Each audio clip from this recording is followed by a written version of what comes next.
world to bring you the most exciting auto racing.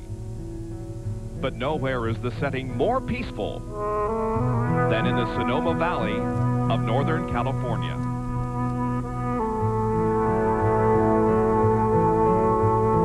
Here, just 50 miles north of the city by the bay in what's called the Valley of the Moon, you'll find rolling golden hills. Its location makes it one of the most fertile areas in all of the United States, allowing agriculture to flourish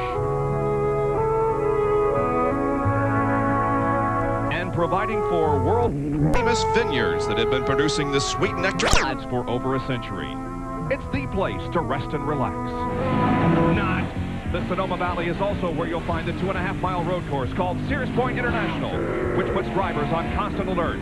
Not a moment to rest, no chance to catch your breath, as we saw so vividly last year. And obviously, he had a wild ride. Here it is. He's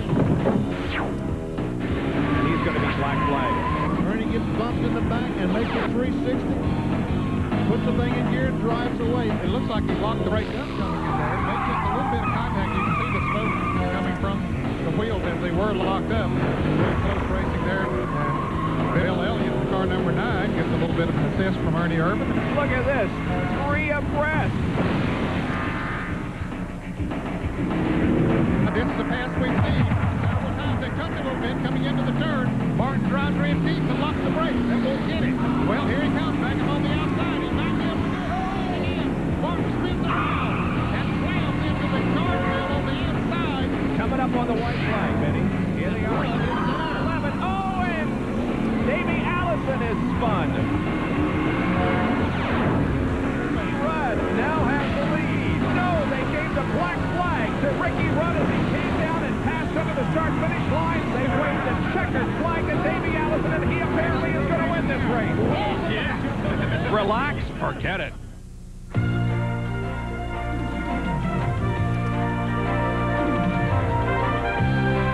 ESPN, the world's leader in motorsports coverage, presents Speed World. Today, live from Sears Point International Raceway near Sonoma, California, it's the Save Mart Supermarket's 300 NASCAR Winston Cup race. We had some fog in the Sonoma Valley earlier today. However, that's burned off, giving way to bright, sunshiny skies and a temperature in the 70s. A beautiful day for racing. And good afternoon, everybody. I'm Bob Jenkins. Welcome to Sears Point. It's been over a month since we televised the NASCAR race for you, and since then a lot of things have changed. First of all, the Ford win streak has been brought to an end by Dale Earnhardt, who won at Charlotte, and then Harry Gant won last weekend in an Oldsmobile at Dover. But as we take a look at the quest for the Cup standings, here's one thing that hasn't changed. Davey Allison remains on top of the point standings.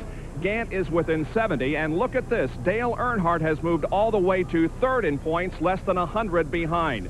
Now, traditionally, Dale Earnhardt has a fast beginning and then slows down at this point of the season, but the trend has been reversed. He got off to a slow start, but is now really gaining the points as he seeks another Winston Cup championship. Now, when you think of road course racing, you basically think of 2 drivers, Rusty Wallace and Ricky Rudd. One of those guys has won the pole position for the 3rd consecutive year here at Sears Point, and for more on that, here's Dr. Jerry Punch.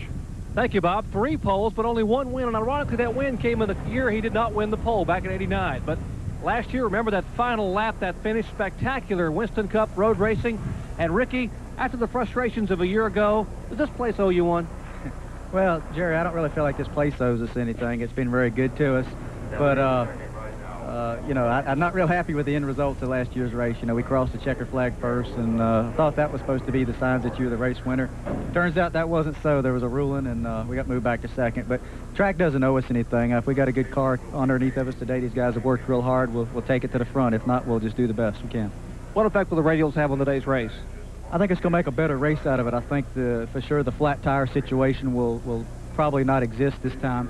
That was probably the major factor that we had to try to race against, was the flat tires last time. We had 4 flat tires, and that was sort of how Davey Allison won the race last time. He was kind of back in the pack, and then everyone had flat tires. He did not. He got up front. I think now that just the good fast cars will work their way to the front. It'll be more of a typical Winston Cup type race. Pit strategy will play a big factor, but I think the flat tire situation hopefully will be over with. Typically, in Winston Cup racing on the road course, you look for Ricky or Rusty, but today there are some road racing specialists in the field, people like Herb Hare, Wally Dallenbach, and one driver who came within 3 laps of winning it a year ago, standing by with John Kernan. Well, Jerry, we were certainly happy to see Tommy Kendall back behind the wheel of the NASCAR Winston Cup stock car. Tommy, a horrific crash last year at Watkins Glen could have ended your racing career, but you're back now. How's the rehabilitation process going? Well, outside of the car, it's still ongoing. As far as once I'm in the car, though, I feel just like I did before, and I'm not aware of it until I go to get out. Last year, you came within 3 laps of winning. You had that little incident with Mark Martin, cut down a tire. That performance, is it on your mind as you get ready to start this race today? Not really, other than just the fact that I know I can run with all these guys. And, I'm just thankful to Felix for really kind of spearheading this effort and putting it all together, They're the one. He's the one who got R.J. Reynolds and Save Mart involved, and Jimmy Means, and got the car from Rick Hendricks. So he's really the guy I'd like to thank for sticking with me. There you have it from Tommy Kendall. Bob, a lot of people involved in getting him back behind the wheel here on the Winston Cup Series, and he tells me that they have got this car really hooked up, so we'll watch for him to make a move today.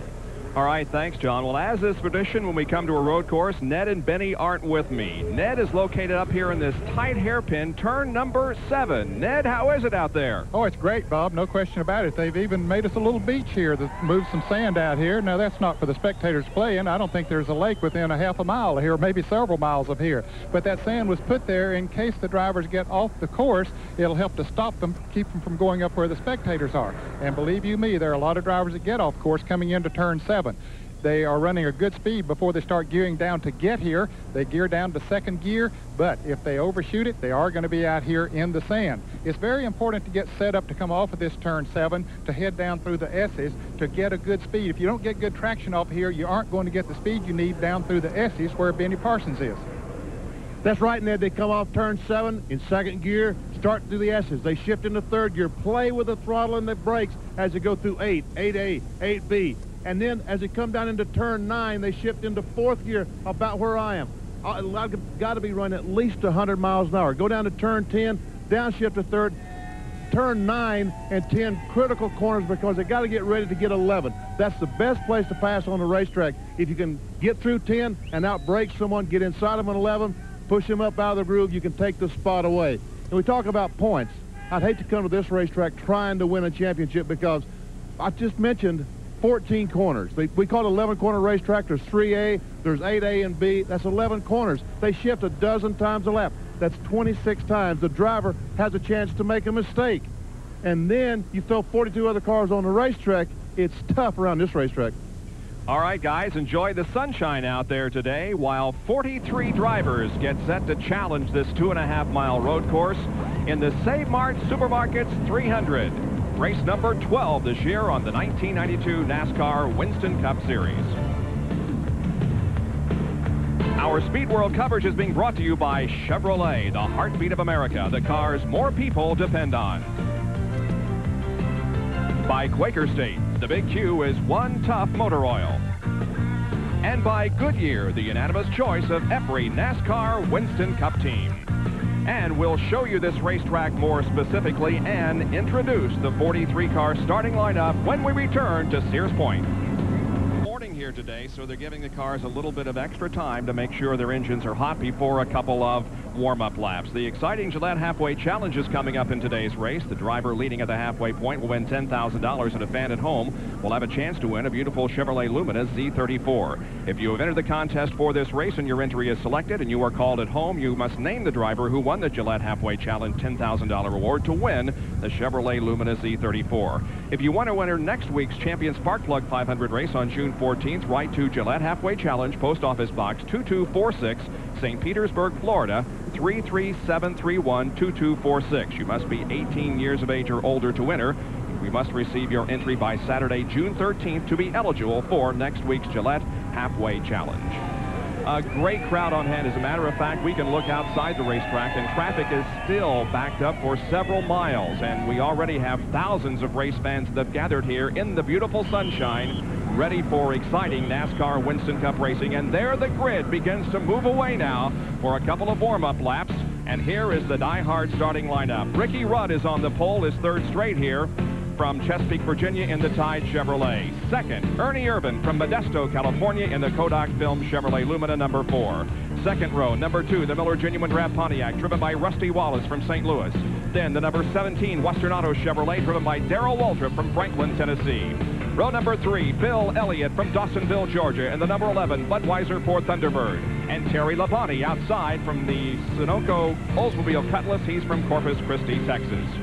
Row number 4, it's Alan Kowicki in the Hooters Ford number 7, and Mark Martin from Batesville, Arkansas in the Valvoline Ford Thunderbird. Row number 5, road racing specialist Wally Dallenbach from New Brunswick, New Jersey in the Keystone Beer Ford Thunderbird, and Davey Allison, the defending champion in the Texaco Haviland Ford Thunderbird number 28. 6th row, Sterling Marlin in the Maxwell House Ford Thunderbird, and starting in 12th position is Dale Earnhardt in the GM Goodwrench Chevrolet number 3. 7th row, Ken Schrader from the Kodak Chevrolet Lumina, and Tommy Kendall from the La Canada, California in the Means Racing Chevrolet. Row number 8, it's Jeff Bodine and Brett Bodine, the Bodine brothers starting side by side. The 9th row, Ron Hornaday Jr. and Irv Hare. 10th row, Kyle Petty and Derek Cope. The 11th row, Morgan Shepherd and Jimmy Hensley. And we take a look at the rest of the starting lineup. And gentlemen, you've got a beautiful day to stand out and watch some racing out there where you are. How about it, Ned? Oh, there's no question about it, Bob. And the hills are filled with people out here as they anticipate these 3,500-pound cars come barreling into these turns. It's a sight to see. It's something different than they normally see these Winston Cup cars, and I'll tell you, it is something I look forward to each year. Well, Bob, you realize the problem I have with the top of my head. There's no hair, though, so I had to find me some shade. I'm under a camera platform, but I'm high and dry, and the fans are feeding me well. I had a feeling you'd be in the shade and looking for food. Well, this is one of 2 road courses that the NASCAR Winston Cup drivers compete on. Here's a description with Ned and Benny. Bob, this is a very demanding 2.52-mile road course. Immediately after taking the green flag, they make a left-hander and start uphill. Now, they're in 4th gear until they get to turn 2, and then they get down into 3rd gear. This is a trouble spot on the track. This is where Richard Petty went off last year. We see a lot of action in this part of the racetrack. Now watch the foot action of the driver as he works the accelerator, the brakes, and the clutch as he changes gears and heading on up the hill, up towards turn 4. And he'll get down into 2nd gear in this part of the racetrack, accelerate heavy into turn 5, then down into 3rd gear, working the brakes a little bit, and then heading into the carousel. That'll be turn 6. And then he heads out of the carousel towards me. I'm working in turn 7, and he heads directly at me, so we'll be calling the action from here today. And they get down into 2nd gear here. Very important to get into this turn right. It's an off-camber turn, very easy to get off the racetrack. We see a lot of cars get off the racetrack here, but getting yourself set up to get off of this turn and head into the S's is super important as they head towards Benny Parsons. That was turn 8, turn 8A. 8B, we see him playing with the gas, playing with the brake. You can't run wide open through here as he goes through turn 9. There's my position as he goes right by me towards turn 10. Heavy on the brakes. He's got to get through this corner well because how he gets through 10 determines how he's going to get through 11. Here's where he needs to pass to get inside someone, get position, and root them up out of the groove as he goes through turn 11. Hard on the brakes into 2nd gear. Now he comes off the corner, accelerating as hard as he can in the 3rd gear. And now 4th gear as he goes across the start-finish line like Nate Jarrett said.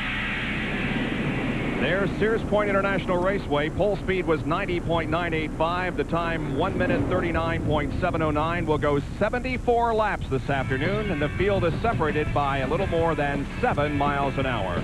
The green flag is 1 lap away. We'll be right back. National Raceway getting set for the start of the St. Mart Supermarkets 300. It is with heavy hearts that we announce today the death of William H.G. France, the father of stock car racing and a leader in motorsports worldwide. He died at his home today in Ormond Beach, Florida. Affectionately known as Big Bill, he took stock car racing off the back roads and dirt tracks and turned it into a major league sport that has reached phenomenal heights in a 45-year span. He was a founder of NASCAR and wanted to build the world's fastest speedway. He did at Daytona and Talladega. NASCAR flourished under France's leadership to become the world's largest motorsports sanctioning body. The mood was rather somber here about 2 hours ago when it was announced to the crews and drivers that the founder of NASCAR had passed away. A man whose determination, charisma, and personality have built this sport we all have grown to know and love to the heights it is today is gone. But to a man, the drivers and crews are determined to go out today and put on the kind of show that would have made Big Bill proud. Bill France was 82 years of age. And in his honor, we'd like to spend the next few moments in silence, just watching and listening to stock car racing that he and we love so much.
Motorsports will miss you, but let's go racing. And Ernie Irvan leads Ricky Rudd as they head down to Ned for the first time in turn 7. And he makes a good line into here, but Rudd coming in on the inside trying to make a pass. But Ernie Irvan might have a problem. He might have jumped Ricky Rudd on the start. Here they come towards me. Ernie still leading. Rudd, Rusty Wallace, Darrell Walker, Bill Ellis, also Terry Labonte. Down towards turn 10. And let's see if Ernie Irvan's going to go in the pit this time. You got it. Well, it was obvious that he was well out in front of the rest of the pack, including the pole sitter Ricky Rudd. And yes, indeed, the number 4 Kodak Film Chevrolet comes in for a pit stop. This is a stop and go for Ernie Irvan, Jerry. Indeed, remember 35 miles per hour on pit road, and that is a killer for Ernie Irvan. He will not lose a lap, but he will lose a lot of valuable time on the racetrack as the Morgan McClure team, Tony Glover and crew, wait for Ernie Irvan to bring the car down pit road. They are trying to talk to Ernie, trying to keep him cool, saying, don't worry about it. Those things happen. They're going to put some gas in the car, and the car stops.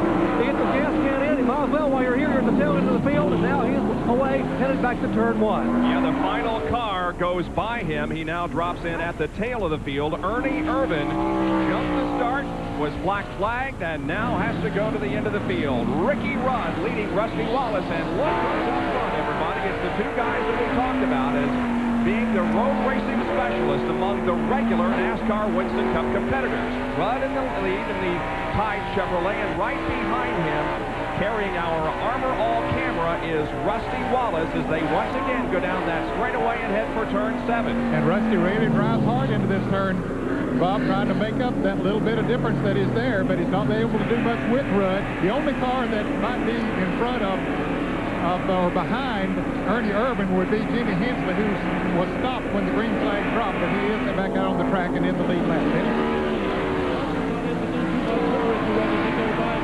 Rudd still has about that 3-car advantage. So far, Bob, everybody gets through the S's in turn 9. No problem. And let's get an explanation of what the problem was on Jimmy Hensley's number 61 from John Kernan. Bob, a very unfortunate happening. As they came around on the first pace lap, Hensley's engine shut off. It acted like it wasn't getting any fuel, or inadvertently, like a fuel line was blocked. They checked that when they came into the pits. That wasn't the problem. They checked under the hood for possibly a few of the spark plug wires off. That wasn't the problem. When it turned out to be a switch on the ignition, was bad, so they had to pull it out and wire it directly together. They fired it up, and he managed to stay on the lead lap. So Jimmy Hensley right now looking to find a caution. Yeah, Hensley in the 66 car is all by himself out there, running well behind the rest of the field. As you can see, it moves up through turn number 4. There is Mark Martin of the Valvoline Ford, car number 6.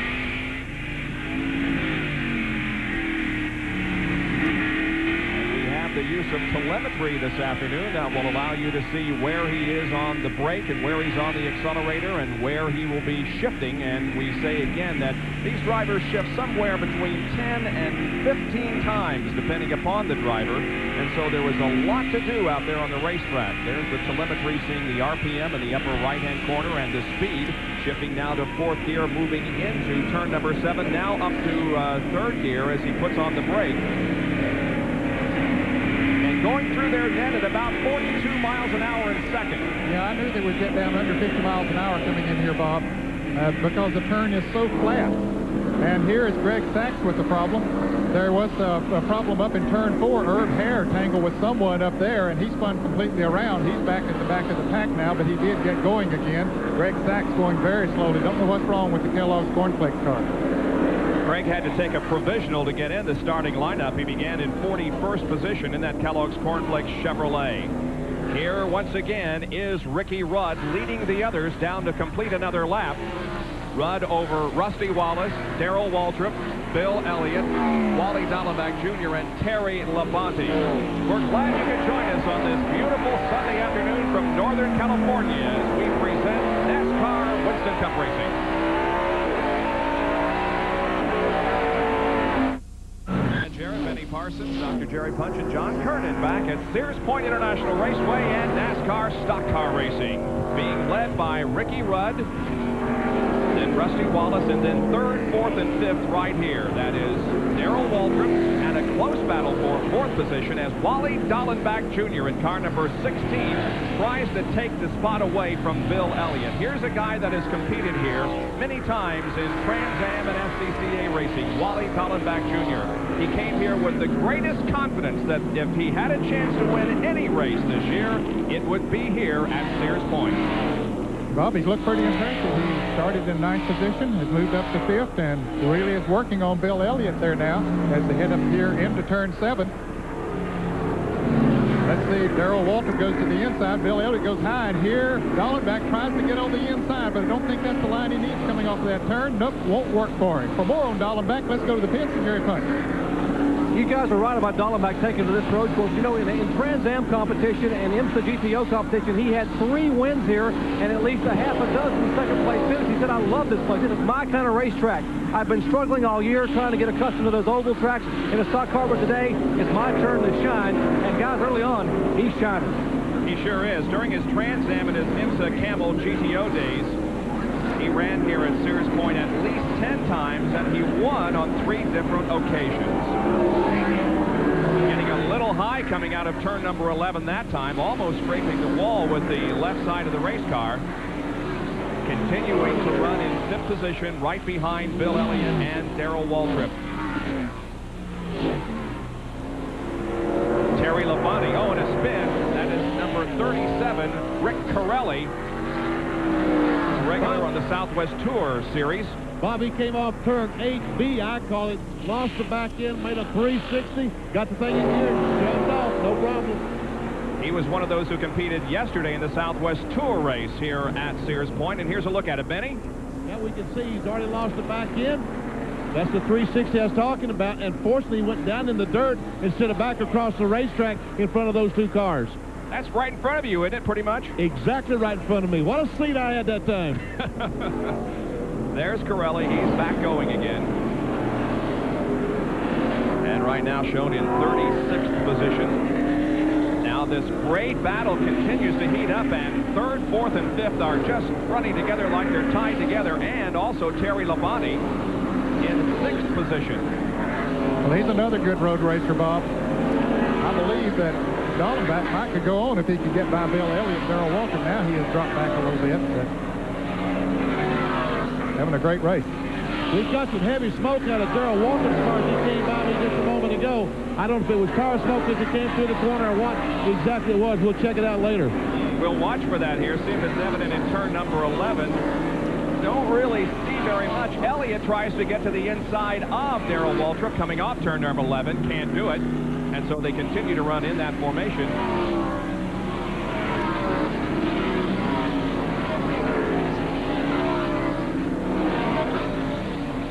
The 21 car of Morgan Shepherd, some smoke coming from that car, and he is headed for his pit. Morgan Shepherd in the Citgo Ford. Wood Brothers prepared car. They're going to raise the hood on it as they put some fuel in it, just in case he's able to get back in competition. And now we bring you our first Napa Field summary of the day. This is our indication to you where your favorite driver is running, and we try to do that about every 10 minutes during the course of the race. They put the hood down on the 21 car. Now he'll show up here in our serial scoring, but of course he isn't in the position that he is shown because he has come into the pits. This is the way they were running on the last lap. Shepherd moves back out onto the racetrack. There he was. He was in 18th position on the previous lap, but now, of course, drops back to near the tail of the field as we watch Ricky Rudd continue to lead this race with Wallace running in second. And here's a battle as the 25 car, Penn Schrader, the 44 machine, gets its wheels off. That is Jack Sellers. Its left wheels off the racetrack there in turn number 7. Jack took all a lap down, I believe, Bob, and was just trying to give room to the faster cars as they come around. They just went by me, turn 9 down towards turn 10. There's Kyle Petty. Schrader trying to catch him with Ron Hornaday. What a great run he's having after that victory he had yesterday in the GM Goodwrench 200 Southwest Tour race we had here on ESPN yesterday. Did he win that, or did John Cox win that race? Oh, he ran second, didn't he? That's what I thought. Yeah, Hornaday was second, and obviously has a good run going here this afternoon in the Winston Cup race. Morgan Shepherd is back on the racetrack. Citgo Ford seems to be running pretty good as he goes through turn 7. He's at least a half a lap behind the leaders. Here comes Kyle Petty and Candace Schrader. That is 13th and 14th. Schrader in 14th position right now in the Kodiak Chevrolet car number 25. We go inside the Valvoline Ford of Mark Martin and take a lap around Sears Point with the telemetry. Now watch the upper right corner of your screen for the footwork, the dance that Mark does. This is turn 6. He's coming out of turn 6 in third gear, accelerating up towards Ned Jarrett. And to change, he gets down into third, then into second gear as he heads into this flat turn. And Terry Labonte right in front of him blocks the brakes, but he gets slowed down okay. And Mark then accelerates very gingerly off of this turn and then goes into third. And he'll quickly go into fourth. A little bit of break there as he goes into turn 8, getting headed towards you. I was kind of interested to see how fast these guys are going as they go right by me. 112 miles an hour as he went by me in fourth gear. Now as he goes into turn 10, he brakes, still in fourth gear, goes through 10 in fourth gear. That's kind of a surprise to me as he goes down into turn 11. Hard on the brake. Now he'll shift up into third and then back to second as he goes through turn 11, accelerating off this corner, back towards the start-finish line. Back to, I saw 62 miles an hour. I saw 8,600 RPM for just a moment there, Bob. Yeah, it looks like the speed on this racetrack varies from around 133, maybe 140 miles an hour, down to, of course, around 35 or so as they break for corner number 11. Mark Martin is running in 7th position at the end of 7 laps in the 74-lap race, 187 miles, 300 kilometers. The pole sitter, Ricky Rudd, is leading this race, and Rusty Wallace is running in second spot. Back after this. Of the Mart Supermarkets 300, Davey Allison has contacted the wall big time on the left side of the car. He brings it in with a considerable amount of damage. The tire is rubbing. This is the Winston Cup points leader. And Jerry Punch is there in his pit. Exactly what they did not want to have happen. Left front damage, left rear damage. They're going to try to change the tires. All 4 tires, pull the sheet metal away. Robert Yates, the car owner, talking to him. Davey loosens the steering wheel, tries to get it set straight. They are looking at the tires, looking beneath the car to see if there's any other chassis damage. The trailing arms, they are fueling the car. Now trying to pull some of the sheet metal away from the left front. Now the concern goes to the left rear. They're having trouble getting fuel in the car. They will raise the rear deck and try to pull some and push some of that sheet metal away from the area back where the fuel cell is. While they're here, they're going to go ahead and try to change both left side tires. The left rear tire particularly flat spotted from that spin and contact over there with the wall. Davey Allison sitting very patiently. One of the advantages of being on a road course is you can be in the pits for a lengthy period of time and not lose a lap, but they are doing a lot of serious work here on the Avalon Ford Thunderbird. Bob? I think he'll be ready to pull out in just a few moments. Let's show you what happened. Benny, it happened right up there by you, didn't it? Right direct in front of me, just like Corelli. He came off turn 8B, we'll call it. Down it, he lost the back end, was never able to get it back. Did a slow 180 and ran into the tire barrier over there. And I tell you what, he's lucky those tires were there, because I think that metal barrier would have done a lot more damage than the tires. Yeah, the guardrails are protected by tires. Problem is, when you hit the tires, they get scattered all over the place, and that is one reason why we have this full course caution, so the corner workers can get out there and restack those tires and protect that guardrail. So our first caution of the day is out, as we have completed now 8 laps of this race with Ricky Rudd still in the lead. And Bob, we wonder now, have they run far enough that they'll make pit stops? If they do, this might work to David Allison's advantage. He's already made his pit stop. If he doesn't have to come back in, he will stay out there, and everybody else will be, as we see coming down pit road, that might work good for him. John Kernan. Then I'm in Darrell Walters' pit. He's third in line, but he's got the first pit stall. Darrell will pull the Western Auto Chevrolet in. Jeff Hammond and crew swing around to work. It will be a 4-tire change. Darrell saying, give me a drink of water, give me a drink of water. He's already feeling the effects of the heat inside the car. Gasoline tank already full. Right side going on. Jeff Hammond swings the jack around to the left side, and they will go on left side. Let's go down to Ricky Rudd's pit and Jerry Punch. Likewise, down here, Ricky Rudd's Tide crew going to work. They will change 4 tires, as will the Goodrich crew of Earnhardt, the Sunoco crew of Terry Labonte. Pit road, a very, very busy place. The crews wanting to come in and get these brand new radial tires off the car. You see Earnhardt in front, Labonte behind, Rudd, the leader before this, in the middle. And there it is. 23.8 seconds as Ricky Rudd, Tide Chevrolet, heads back to turn 1. Darrell Waltrip, Dale Earnhardt, as they all go hustling back to turn 1. Rusty Wallace appears to be out much sooner than a lot of the drivers. We'll stand by to see who exactly will be shown as the lead. I believe Alan Kulwicki is going to be the leader as we get set to go back to green flag conditions. We're under caution because of Davey Allison's incident with the wall over by turn number 8. Back in a moment.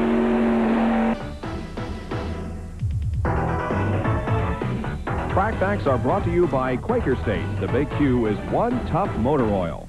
Well, we all know that drivers train in various different ways. Now, Brett Bodine has kindly consented to let us eavesdrop on one of his sessions. Brett, so you train in here? Yeah, let's take a look, Jerry. Okay, great. Jerry, come on in here and join me for a minute. I got something I want to show you. Well, this is lovely here in the office of the Quaker State truck, computer, television, all the comforts. I got a little movie here I want you to see. All right, I love movies. What, Days of Thunder? No, something a little better than that. Oh. This is a tape off your ESPN coverage of Sears Point on Tommy Kendall's car. You know, drivers prepare for the races in a lot of different ways. One way that I like to prepare is watch the videotapes from a previous race at that racetrack.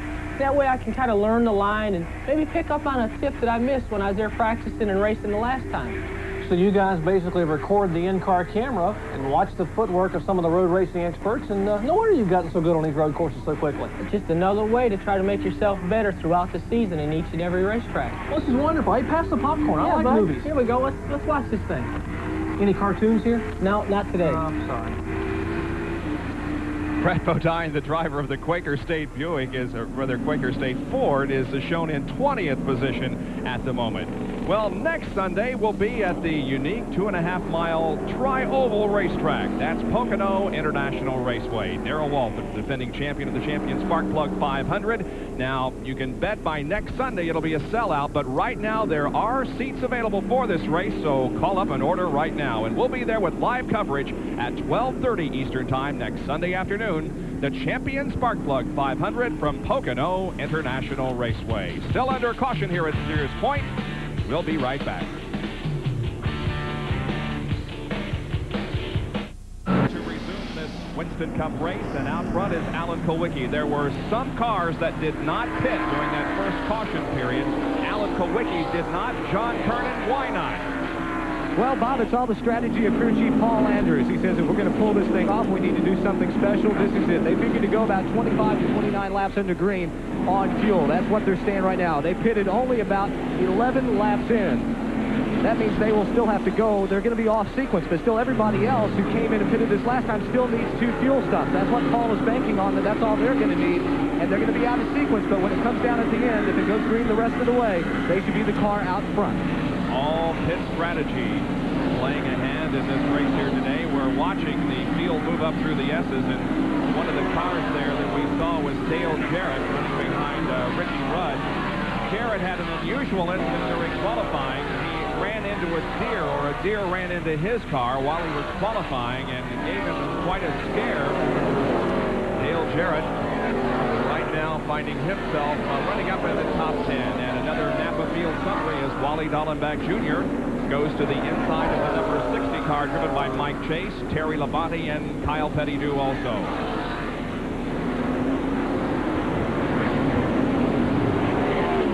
There's the Napa Field summary.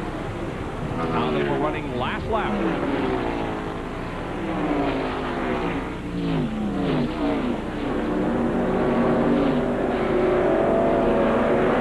Well, this is a real struggle right now, Bob. All these slower cars mixed in with the fast cars. They're trying to get through these very tight corners. It is a struggle up in turn 3, 3A.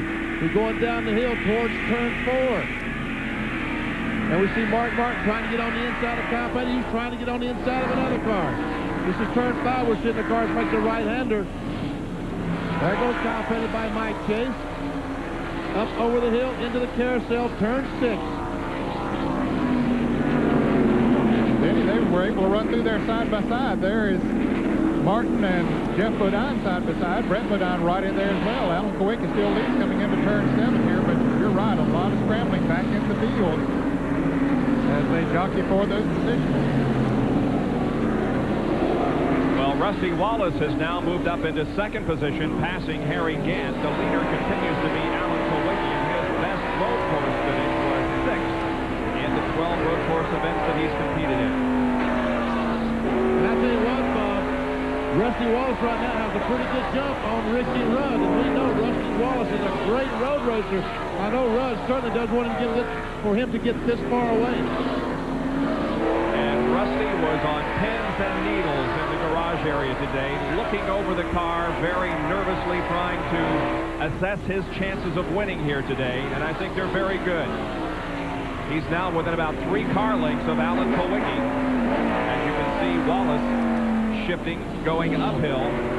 Boy, did he gain on Kowicki going into turn 2 as he downshifted the second gear, closed right up on the back bumper into turn 3 again on the back bumper. 3A back to the right and downhill. He looks on the inside. Can he make the pass? Let's see. It looks like he's going to be able to. Yes, indeed. Rusty Wallace making the pass in a place you don't normally think as a good passing zone, Ned. Well, I think the new tires helped him considerably, Bob. He has 4 new tires on. Kowicki stayed out as we documented.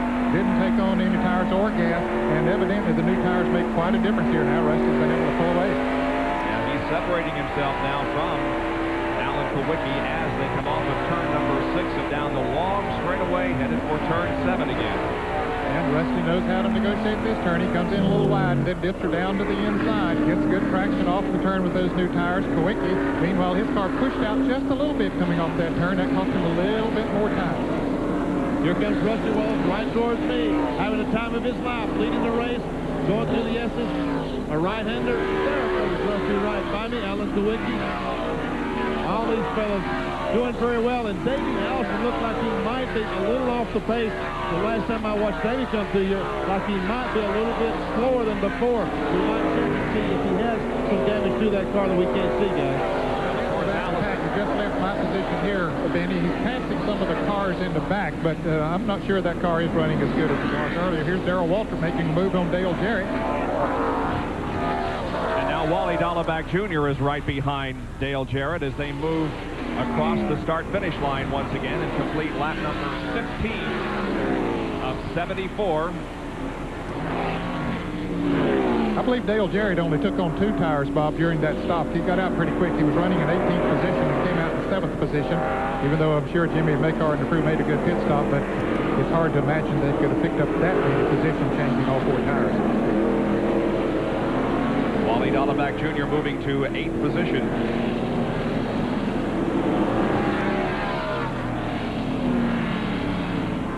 has his eyes on Darrell Waltrip trying to gain as he goes up the hill into the carousel.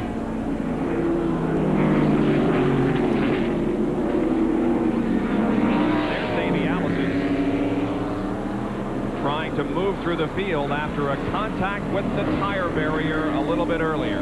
Here's an update from the pit area. They have checked the Panhard bar, seems to be okay. The sheet metal was beaten back away. The big concern was the fuel filler. You see Norman Kosomitsu here repairing a new one. NASCAR has told them that they will have to black flag the car and bring it in if it were to leak fuel around that fuel filler. Right now it is not leaking, but a lot of concern here in the Hamlin pit. They're getting ready. They would have to replace that fuel filler deck in the left rear of the car. One other thing, the car is towed in, the left front towed in about 3/4 of an inch. They would love to see a yellow flag anytime soon, guys. Davey Allison is in 38th position right now, and this could definitely shake up the point situation. Davey coming in this event 70 markers ahead of Harry Gant and only 99 ahead of Dale Earnhardt, and really the top 5 separated by only 130 points. There's the leader, Rusty Wallace, who won here at Sears Point back in 1990. And until last year, he and Rudd dominated road course racing. Alan Kulwicki there at number 7, and Bill Elliott at number 11, who's having a great run. He really is, Bob. He came out of the pits in the 8th position and now has moved up to 3rd, so the Budweiser Ford is on the move. Second, 3rd, and 4th right there. Alan Kulwicki, Bill Elliott, and here comes the pole sitter, Ricky Rudd, who, by the way, is eligible for $45,600 in Unocal bonus money if he can win this race. I tell you, we talked about Rusty Wallace and Ricky Rudd. Bill Elliott's no slouch in the Industrial Road Courses. He, in my opinion, is one of the best road racers we have in Winston Cup racing. Well, didn't he win his first ever Winston Cup race in Riverside, California? Exactly, 1983 did. Who did he pass on that last turn coming out of the turn? Some guy named Parsons, I think it was. I remember that, Ned. No, you wouldn't allow that to happen, would you, Benny? I didn't want it to happen, but it happened anyway. Besides being a tremendous road course racer, Bill Elliott came out here to go to school. The Skip Barber Racing School in a 2-day advanced session, driving a Formula Ford. Elliott obviously is very concerned about doing well. Well, there is Dale Earnhardt, who just passed Harry Gant, like Gant was sitting still. Gant, of course, 2nd of the points, and Earnhardt 3rd. And Gant did not make a pit stop, so the tires he has on are a little more worn than some of those that did make pit stops. And Mark Martin also is trying to make a move on Kyle Petty, running just ahead, and Dale Jarrett also. Boy, they saw those wheels as they come off the corner and losing the back end, trying to keep the thing in gear. Let's see as he goes up through turn 1, the left-hander. 100 miles an hour as he goes in there. Back up the hill to the right, down to 60 miles an hour. He's in 2nd gear as he accelerates, and Harry Gant moves over. Let these guys go with the fresher tires. And Mark Martin also getting by Harry Gant. One of the reasons why the speed drops off so significantly, guys, and obviously our TV pictures can't adequately show this, there is a tremendous elevation change from the start-finish line up to turn 3. You go almost straight up the hill. It seems like it's 20-25 degrees, but I realize it's probably only about a 10-degree incline up the hill to turn 2. He's coming off turn 6 in 3rd gear, and then he's going to dump him 4th and come toward you then, about 125 miles an hour. And he's going to try to, well, Kyle Petty has a little bit of a lead on it this time. I thought maybe he might try to outbrake him coming into this turn, but Kyle was too far ahead. Kyle was up there working on Dale Jarrett, trying to get by him. Mark Martin running in 12th position. Kyle Petty in 11th, and Dale Jarrett is 10th. We'll show you the top 10 after 17 of 74 laps at Sears Point International. Rusty Wallace in the Miller Genuine Draft Pontiac leads the Save Mart Supermarkets 300-kilometer NASCAR Winston Cup race at Sears Point International Raceway. Here's Alan Kulwicki, Bill Elliott, Ricky Rudd, and Wally Dallenbach Jr. running behind the leader. Here comes Terry Labonte and Dale Earnhardt. Mark Martin has gotten around Kyle Petty and Dale Jarrett. Here comes Sterling Marlin in the Maxwell House car. And right in the middle, there's Darrell Waltrip. Darrell was running up there in the top 10 when we left, Bob. But had a little a little bit of a problem up here in turn 7 as he and Terry Labonte came through here. Labonte was on the inside, and he barely nudged Darrell and just spun him right on around. He didn't hit anything. In fact, he spun the car around in front of Sterling Marlin. We'll see him there in just a moment. Well, okay, anyway, he spun it around, got it going again, didn't stop it. He lost a lot of positions. Yeah, he sure did. He was in position before the spin, and now he is 14th. The man on the move, man, the guy that really we need to keep our eye on is Bill Elliott here as he comes up on Alan Kowicki. Yeah, he has really been working on him for the last several laps as he goes through turn 7 here now. He just can't get the move that he needs to make on him. He caught him pretty quickly. As we mentioned earlier, Elliott came out in 8th position after that pit stop and quickly moved up to 3rd and is holding Ricky Rudd off okay, but he can't do anything with Kowicki once he caught him. Well, once again, today's race includes the Gillette Halfway Challenge. $10,000 goes to the driver leading at the halfway lap. The lucky man with the new Chevrolet Lumina Z34. If you've entered the contest for this race and your entry is selected and you were called at home, you must name the driver who won the Gillette Halfway Challenge $10,000 or more to win that new car. If you want to enter next week's Champion Spark Plug 500 race on June 14th, write to Gillette Halfway Challenge, Post Office Box 2246, St. Petersburg, Florida, zip code 33731, 2246. You must be 18 years of age or older to enter, and you must receive your entry by Saturday, June 13th to be eligible for next week's Gillette Halfway Challenge. You know, I talked about what a great road racer Bill Elliott was. Looks to me like Alan Kowicki's no slouch, because he did not stop, he didn't get fresh tires, and he's still able to stay in front of him. And Morgan Shepherd heads for pit road once again. He has been in once earlier and now comes in for another unscheduled pit stop. John? Well, they'd had a problem with oil leaking out around the valve cover. That's where they're going to go to work now. They thought they had it fixed. They put some rags around. They will put some more rags around the breather.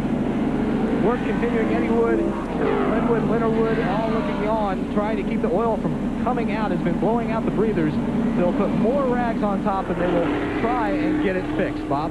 Morgan Shepherd relinquishes 25th position. Now, look at this. Bill Elliott has moved into second position. And Ricky Rudd has gone to third. Yes, he has. And Elliott came into turn 7 really hot and locked his brakes, but he's got the little line Ford under control, and now it's moving away in second place. Elliott has put about 4 or 5 car lengths on Ricky Rudd as he came through the S's. And here they come into turn 10. And Elliott's pulling away from Rudd as they go down toward 11. And here is the pass. This is how Elliott got into second position. It happened, Ned, as they were headed directly for you. Yeah, he got up under him coming off of turn 6. And then Kowicki, I believe, just slowed down. And you see Elliott come into turn 7 really hot. He locks the right front brake. In fact, Rudd gets under him there for a moment. But Elliott had the best line coming off the turn, so he holds on to the position. In fact, moves away a little bit. We can see why Bill Elliott went in wide, because as he went in wide, as he came off the corner, you can see how he pulled away from Ricky Rudd, who chose to go in on the low side of turn 7. Two distinct driving styles. It looked like Elliott's way is the best way, doesn't it, Ned? Riding with Mark Martin there for a moment, but here is Harry Gant making an unscheduled pit stop. They're changing rubber on the right side of the course. He did not stop now during that first caution period. John Kernan, can you see this? I just talked to Andy Peekley moments ago. He said, yeah, they're in their window. Now they will only need one more pit stop to make it the rest of the way. They've already finished work on the right side. They will go to the left side. They, too, figured that, as Alan Kowicki's crew did, that the only chance they had to really get out front was not stop on that last caution and go ahead and stick with their 2 pit stop strategy. Okay, so it was a scheduled pit stop, and now Harry Gant will keep it under 35 miles an hour as he goes out of the pit area and back onto the racetrack. Harry Gant dropping down to 19th position as he comes out. Well, Bob, there's one thing on this racetrack, because it takes about 1 minute and 40 to 41 seconds to go around here. You can make that pit stop. So the fact that he and Alan Kowicki and others stay out there, yeah, they're going to have to stop under green if there's not a caution here pretty quickly. But they can still stay in the lead lap. And then if they can catch a caution and everybody else come in, they can be right back up front again. So you never know how that strategy will work out. Many times it'll work out to the very best. And Harry Gant, you know, what he's hoping for here today is consistency and a good finish. He doesn't consider himself a top road racer. He just wants to get out here with a good finish and stay at least in second and fourth. Now there is Ernie Irvin Remember, he started from the outside of the front row, was black flag for jumping the start, and now Ernie Irvin finds himself in 18th position, still on the lead lap. Certainly not out of contention, but definitely suffering somewhat of a setback by jumping the start and being black flagged for a stop-and-go penalty. Now, that's something we don't see very much. I don't really know exactly what happened in that deal, because very seldom do we see the outside pole man jump the pole sitter in Winston Cup racing. There's the interval between first and second. There's third place Ricky Rudd, and running in fourth place now is Wally Dallenbach Jr. as the young driver from Colorado continues to have an excellent race in the Keystone Beer car. That's the car, of course, prepared by Jack Roush. Wally Dallenbach Jr. running in fourth position. Well, the race has settled down somewhat right now as Rusty Wallace has a rather comfortable lead on Bill Elliott and Ricky Rudd and Dallenbach. We'll take a break and be right back with more from Sears Point. This NASCAR Winston Cup race here at Sears Point International. Going into today's race, he had led 45% of the laps at Sears Point. I mentioned earlier how intense he was in the garage area this morning, looking around the car, mentally getting himself prepared for this event. He comes into this race 12th in the point standings. He knows that he can make a significant jump if he does well here today, and he is doing well here today so far. That's a great shot as we see Rusty Wallace shifting the car, second gear, third gear. Now he's down in turn 11. He's in second gear. He'll accelerate off this corner. But as we watch Rusty Wallace, guys, Wally Dallenbach is coming. Oh, and Wally gets a little bit sideways as he came off of corner number 11. But You think still he heard me? maintains that fourth position. Yeah, he may have heard you, Benny. There he is. Dallenbach still running fourth, but now a little bit of racetrack between himself and the third place car driven by Ricky Rudd. Another Napa Field summary for you. Look for your favorite driver. This is how they were running last time around.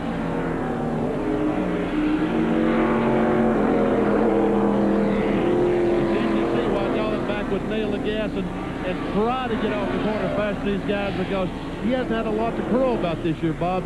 Winston Cup racing, the oval track, which he's not that much familiar with, he's had a rough time. He's on his course now, his turf.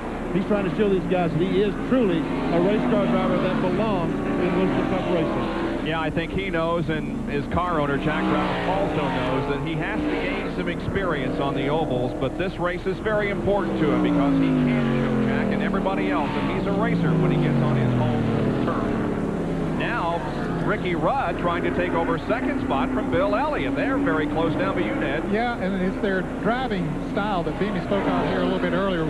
Elliott comes in very high here, and Rudd comes in very low. He runs in here hard, and he'll run up under it almost every time, but Elliott has the line coming off to the side, and so when you get off on the other side, he's as far ahead of him as he was before they came in here. Looks to me like Bill Elliott, these guys are gaining on Rusty Wallace, Bob. What do you think? Yeah, I think you're right. The interval has closed. Here's Wallace entering turn number 11, and just a second or so behind is Elliott and Rudd and Dallenbach. They're completing lap number 24 of 74.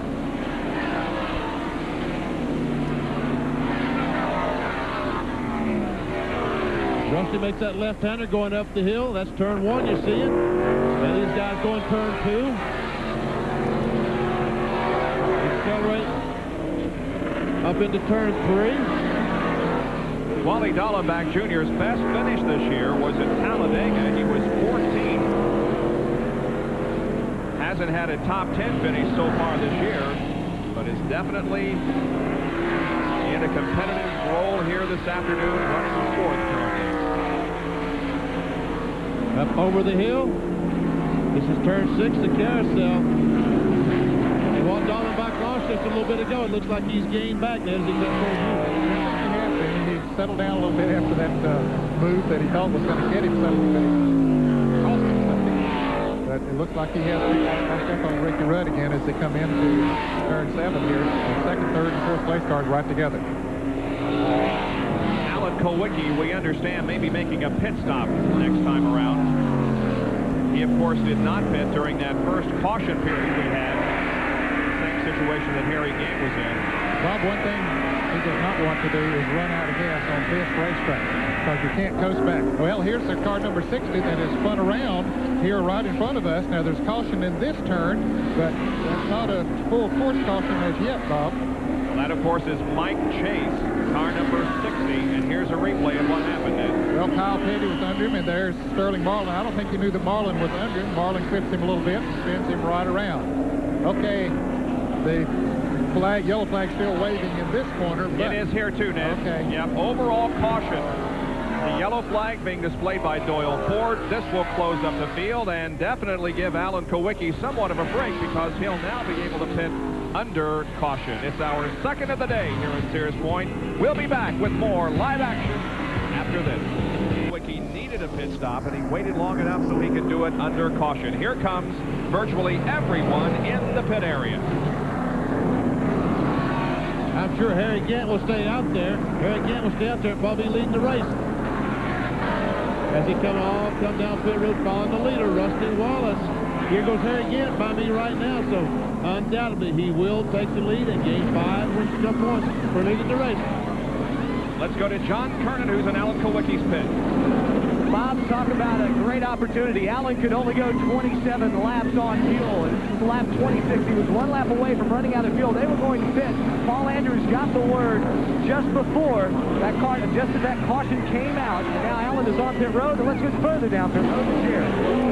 Sitting way up toward turn 1. And Alan Kowicki leads. Davey Allison just now getting into his pit with Rusty Wallace's crew now having trouble with the right side. They have already taken the left side lug nuts off. They have a problem with the right front.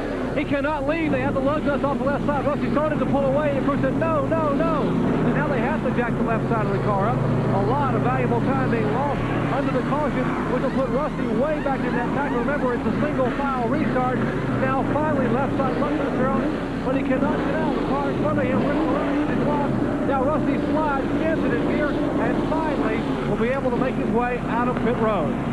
A 52-second pit stop for Rusty Wallace, and you can see the displeasure as he had an inordinately long pit stop that cost him valuable positions on the racetrack. And boy, that track position is so important, Bob, at every racetrack, but nowhere is it more important than here at Sears Point or on a road course. So he will now have to fight his way back up through the traffic. He was leading this race when the caution period came out, but now he will have to pass many, many cars to get back up into the lead. Rusty Wallace from Benton, Missouri, trying to pull off his second win here at Sears Point International Raceway in the Save Mart Supermarkets 300. Our Speed World coverage of this NASCAR Winston Cup event is being brought to you by Autolite Spark Plugs. Guaranteed for 2 years, no matter how far you go. By Smooth Busch Beer and Easy Drinking Busch Light. And by ESPN Home Video, producers and distributors of Richard Petty and STP. Available at video and retail stores nationwide. While we're under the caution, we'll take another break and be right back at Sears Point. St. Mart Supermarket 300 NASCAR Winston Cup race. The leader right now is Harry Gant in car number 33. Second in line, Ron Hornaday in number 92 is the car up front, but he is now back on the tail end of the lead lap.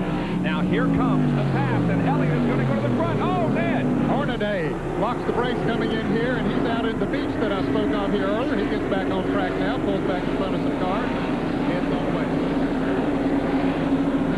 Now we're going to see how good Bill Elliott is as he now has the lead. Terry Labonte right behind him, Ricky Rudd. We've got 3 great road racers. Who has the best race car? If Bill Elliott can get back to the front, he'll get 5 bonus points for leading this race. And Davey Allison, the current Winston Cup point leader, is not going to win any bonus points for leading today, Bob. That's for sure. Here is Labonte now trying to sneak inside of Bill Elliott, but Elliott holds off Labonte's challenge, and also Rudd and Mark Martin. Dale Jarrett has spun in turn number 11. His car is on the inside of the track, off the track itself. Looks like he's just waiting for a spot in the traffic that he can get going again. And again, you just lose valuable positions as you sit there. Here it is again, and he may have gotten some help from Brett Bodine. I think Dale ran in on Darrell Waltrip there, and Brett then ran in on Dale and tapped him just a little bit. Jarrett loses some valuable positions. Here is the guy that you know is trying as hard as he can to pass some traffic. This is Rusty Wallace after a very lengthy pit stop and a loss of those positions. Here's Jerry. And the problems may not be over yet for Rusty Wallace and the Miller Genuine Draft crew. They never got to change the right front tire. We could not see from this side of the wall that Bill Wilburn was trying to get the lug nuts off. Only one lug nut would come off. The other ones were frozen on the stud. They left the right front tire on. It's the same right front tire that's been on there since lap 10. So Rusty only has 3 fresh tires, but make no difference. He's still doing the best he can to get that car back toward the front. Running side by side with Jeff Bodine. That is 17th position. Rusty now in 17th spot. There he passes Ron Hornaday Jr. He goes right by me, Bob, and you're right. He's trying as hard as he possibly can. And the front tire might not be, all the tires are important, but here the rear tires are the most important 2 tires on the racetrack. Driving like a man possessed, shifting down to 2nd gear to go into turn number 11.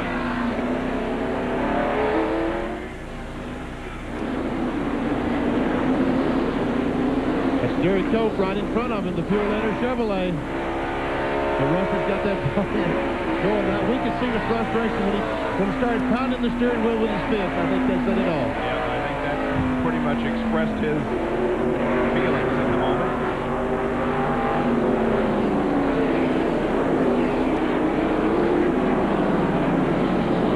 Rusty finishing 2nd at North Wilkesboro earlier this year, his best of 92.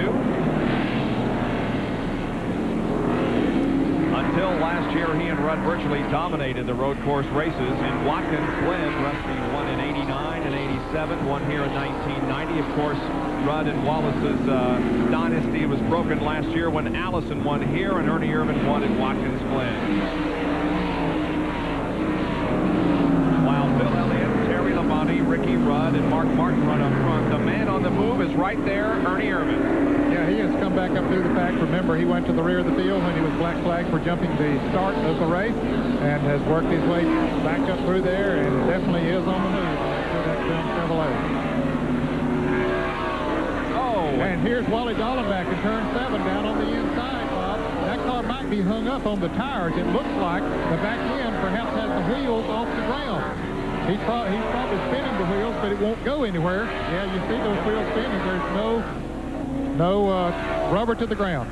And the full yellow is coming out, not just in that section of the racetrack, but overall. And there goes the optimism of Wally Dallenbach.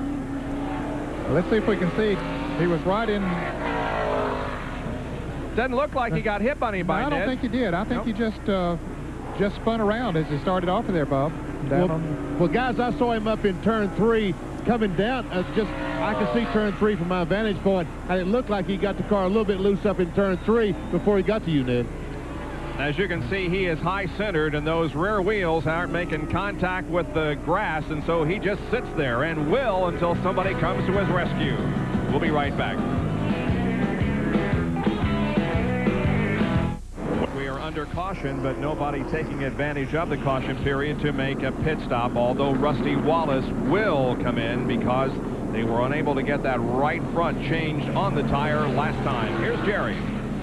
There was a discussion going on between Rusty Wallace and Eddie Dickerson, the crew chief, as to whether they should or should not pit. Rusty really didn't want to pit because it is so tough to pass cars, and you saw how he was driving so possessed a minute ago trying to get through that heavy traffic. But Eddie said, listen, Rusty, we have to have time under caution to work on these right front lug nuts. We can't afford to take a chance of having a green flag stop and losing a lap. So they are going to work on the car. They pull the car in. They will take time and change those right front tire and get those lug nuts that have rounded off so they can get right side tires on. We're also being told that Davey Allison will come in and change the fuel filter. We see Wally Dallenbach making his way finally back to pit road. A tough break for Wally Dallenbach. We're continuing on the Miller Genuine Draft Pontiac of Rusty Wallace. Bob? Thank you, Jerry. We're getting closer to the halfway mark. If you've entered the Gillette Halfway Challenge and you're called at home, we can name the driver who won the Gillette Halfway Challenge. Climbing the hill after just taking the green flag. In resumption of this NASCAR Winston Cup race, Bill Elliott is at the front with Terry Labonte and Ricky Rudd and Mark Martin right behind him. Bill Elliott leading this race as we have completed now 32 laps, and we're nearing the halfway point. I'll tell you what, Terry Labonte, I keep talking about these guys. They keep having trouble, but I won't have to talk about Labonte because, Bob, he is doing one heck of a job today in that Sunoco Oldsmobile. Well, I just settled that good. Yeah, he's a good road racer, Benny. Remember, he sat on the pole last year at Watkins Glen and won at Riverside. And here he comes, trying to move on the inside. But there again, that's Elliott's line coming into 7. He goes in wide, gives him a good run off the turn, see how much he's able to pick up then getting off the turn. You know, we talk so often about how guys are good road racers, and you mentioned Wallace and Rudd, but really, a lot of these drivers have been very successful and very steady in road course racing. There's the Autolite field summary. Now the 42 car just got by the 3. And there's trouble up here in turn 8. Dale Jarrett was just trying to move around a car, and he got tagged and spun around, but he's gone. Go ahead, Bob. All right, the Autolite field summary showing you the entire rundown of the field last lap. I mentioned the IndyCar race in Detroit. That was won by the Miller Genuine Draft Lola, driven by Bobby Rahal. Raul Boyself finished second. Stefan Johansson, driving for Tony Bettenhausen, was third. Michael Andretti fourth, and Danny Sullivan fifth. Michael Andretti had a collision with Paul Tracy, we understand, late in that event. Tracy had performed very, very well in substitute role for Rick Mears, but unfortunately suffered some mechanical problems during that collision and did not finish in the top 5. Now, let's take a look at this situation with Dale Jarrett, Ned. Well, he was on the inside of that yellow car. Can't make the number out, Bob. And you see the yellow car comes from 51, and he comes back and hits Dale, spins him around, he takes off, and no major damage, it doesn't look like. That was Rick Cromer. A little bit of debris maybe there on the racetrack. I don't know. Don't have a caution in this area, though, so apparently. That was Rick Scribner there in car number 51 that made contact with Dale Jarrett. The field comes through. There's Ernie Irvin and Earnhardt side by side. Alan Kowicki and Sterling Marlin. Now here is Darrell Waltrip. A lot of dust kick up there in your area, Benny. I'm telling you what, somebody's gotten off the course, but so far they're all going by me. All the wheels are intact, and all the guys are at least going straight as they go by me. There's Kowicki, and Darrell Waltrip wanting to get by him as bad as he can. Brett Bodine going on the back bumper of Darrell Waltrip. And we're going down towards turn 11 to see if Waltrip can outbrake Kowicki as they go on the course. Kowicki moves over, so he won't be able to do that. But I don't think that worked. I think Darrell still was able to. No, he wasn't. Brett Bodine tried to go on the outside. He couldn't make it either. So they continue in the same order, but a nice little dice for position there in turn 11. And Davey Allison has been black flagged, right, Jerry? That's right. We mentioned the fuel filler that had been crushed a little earlier when he backed the car in the wall. They are trying to beat it out to keep it from leaking, but apparently when the car was full of fuel after that pit stop a minute ago, it has continued to drip and then leak.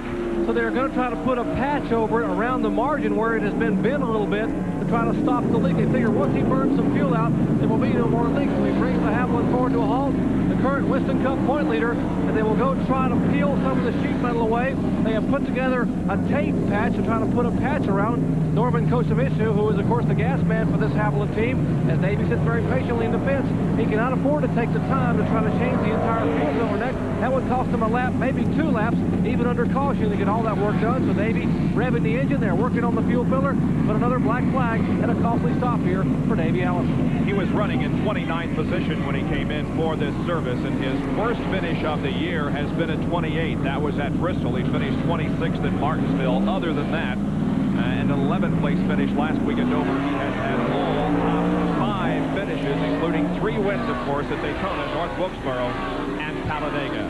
Terry Labonte still very, very close behind the leader of this race, Bill Elliott.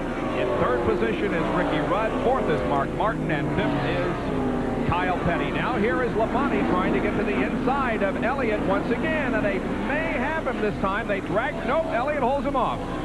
Elliott goes in wide, but he gets a real good run off the corner. But unfortunately, one of these days, Williamson's going to dive in there and just kind of root him up out of the groove. He's going to be in big trouble. And these two guys, Bob, are pulling away from our pole sitter, Ricky Rudd. Right now, Rudd is put close up on the back bumper after they got so close up to turn 11. But the last couple of laps, that put 5 or 6 car lengths on Rudd.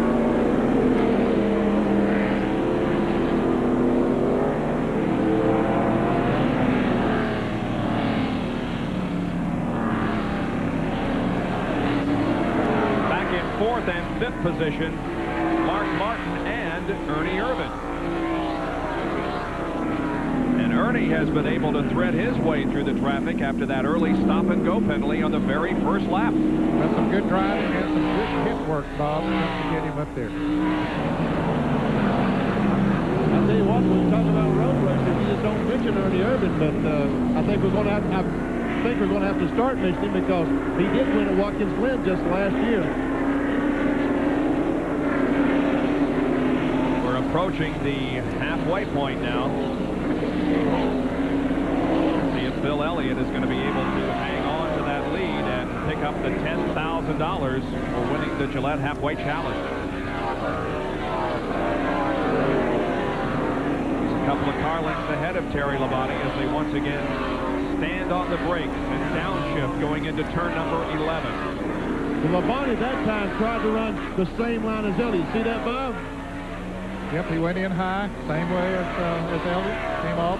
Looked like he kept about the same distance, didn't gain, or, well, he might have lost a little bit, I don't know. And there it is. That is the halfway point. Cross flags being shown by Doyle Ford, and the winner of the Gillette Halfway Challenge is Bill Elliott. Elliott leads at lap number 37, the halfway point of this 300-kilometer race. Boy, we've had a lot of cars go through the picture, haven't we? Back to the number 2 car of Rusty Wallace. He's back in 22nd position. Boy, does he want this race. But unfortunately, a pit stop, which they had difficulty with the right front, has put him way back in the field. The car just ahead of him, number 9, is driven by Bill Schmidt, one of the Winston Quest competitors. And of course, there's the King just ahead of Schmidt, as Rusty, smokes those tires, making the pass of Schmidt. Well, he throws that car down into the corner, drives it deep every corner.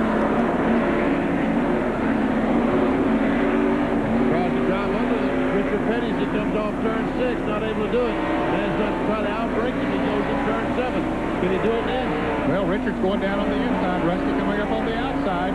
Yeah, he's going to try to move in a little bit, but I don't know. He'll have a good line coming off the turn, but Richard held on and kept the position. This is the first of the last races for Richard Petty. Now, what do we mean by that? Well, since this is the only time that Richard Petty races here, this is his final performance at Sears Point International. Right now, he's in 19th position.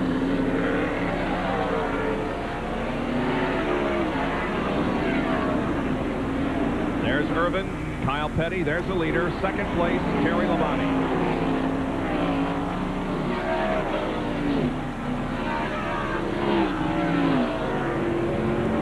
We've run a couple of laps since I talked about Rudd dropping back, and he stayed on the back bumper of Labonte. So evidently, if he has some kind of a problem, he's adjusted his line, and now his car is fast as either Elliott or Labonte.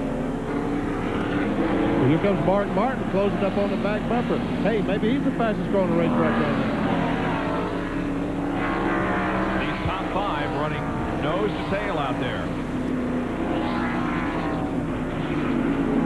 Now, the last time around, Bob, Ernie Irvin made a good run on Mark Martin coming into turn 7. Let's see if he learned anything that he might can do better this time as they come out of the carousel and head up this way. Elliott takes his line way out there. It looks like Ernie's pretty far back this time. And Mark Martin runs in on Ricky Rudd coming in there. And Ernie gained a good bit coming in there. He's really getting through this corner great. Now they come down towards Beam. That's Martin right inside his car. He's looking at the back bumper of the pole center of the Tide Chevrolet of Ricky Rudd. They go by. We're looking at telemetry. 123. Now he's braking for turn 10. Now he accelerates down towards turn 11, and he'll get on the brake hard here and go into second gear. Davey Allison is in the pits again, and he may lose a lap here. Larry McReynolds and the crew look the situation over, but here comes the field out of corner number 11. And indeed, Davey Allison does go a lap down.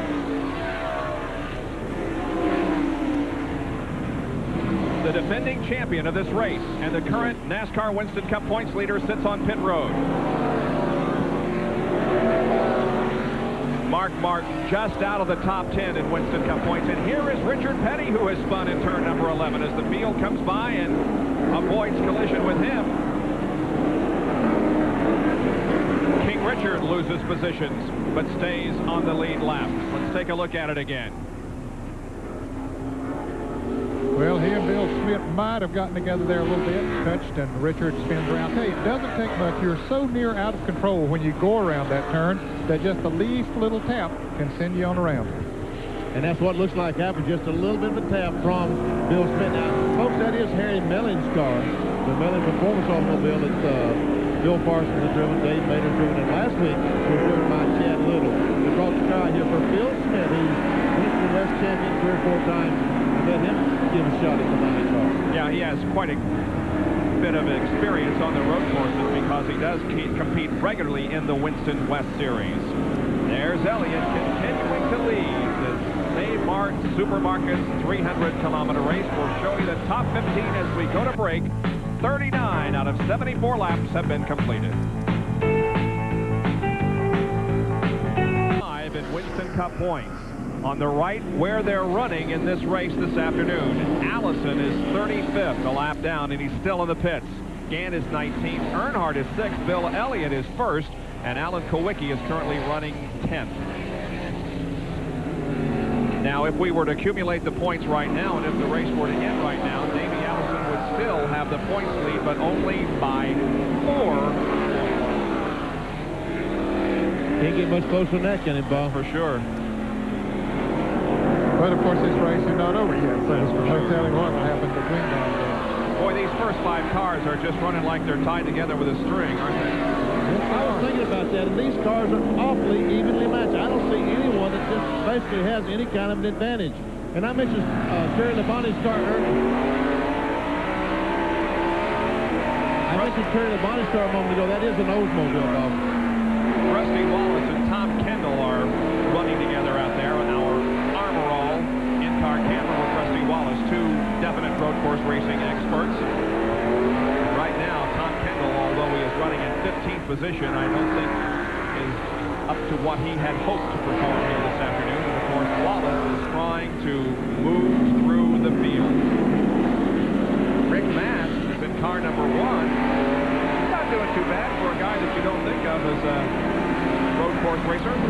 I think basically Rick Mast said, I don't have any business out here. There's Rusty moving around. Tommy Kendall, or at least trying to. Ooh! Just a little loud, but he does make it on around. Yep.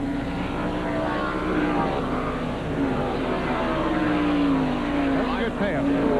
By the way, Rick Mast started 35th, so he isn't doing very bad. Rusty just went by me. He's going down into turn 10. Hits the brakes, now accelerates toward turn 11. Let's see how much time he can make up on Rick Mast as he goes down that corner. 3rd gear, 2nd gear. Lets off the brake, starts accelerating. And the 60 car has spun again. This is Mike Chase, spun down there by Ned a while ago, and now he's spun and made contact with the tire barrier elsewhere on the racetrack. Now he has the car going forward. It looked like for a moment that he might not be able to get going, but he does. So apparently no caution again. Meanwhile, Rusty Wallace still hasn't been able to catch Rick Mast. Rick Mast does have a reason to be out here, Bob. Well, he sure looks like it. He's doing well. This is turn 5 now at the top of the hill, going significantly downhill now. And here is a battle for 2nd position. Look how they've tightened up. Oh, Ernie Irvin's on the outside, but Ricky Rudd is now right with Terry Labonte, and Mark Martin is in this battle also. And I believe Dale Earnhardt's gaining on that black car in the back of the picture back there. He's gaining a little bit on those front runners, Bob. I tell you what, it doesn't get much more exciting than this. 5 cars nose to tail. Who has the advantage? No one. The telemetry again with Mark Martin. It is amazing how they can get up to 123 miles an hour, and then within just a few yards, they're down to below 30. Now we accelerate off the corner, 2nd gear. There comes your leader, Elliott. And there comes the 5th place car, Ernie Irvin, to go that film Chevrolet. Turn 1. Up the hill. Turn 2, back to the right. As he started up towards turn 3, a left-hander. Look, he started 30 in lap 5, he was 33rd. In lap 43, he's up to 5th spot. Nice movement toward the front after black flag came down when the green flag came down, because when they got the green flag, Ernie was well out ahead of the pole sitter Ricky Rudd, and that caused a black flag and the stop-and-go penalty. But Ernie Irvin has not let that bother him. He has fought back and is now right there in the thick of things. He has a good run on Mark. Mark, let's see what happens as they come off of turn number 6 and go down this long straightaway to you, Ned. Well, he's back in single file now as he comes into this turn. He might try him on the outside coming into this turn, but Mark drives in there pretty deep himself, gets up in the middle of the track, so nowhere for Ernie to go except just forward. Martin had some kind of problem up in the carousel, turn 6 that time. That's why he pulled, Ricky Rudd pulled away from Mark Martin, and that's one reason Ernie Irvin just got so close to Mark Martin.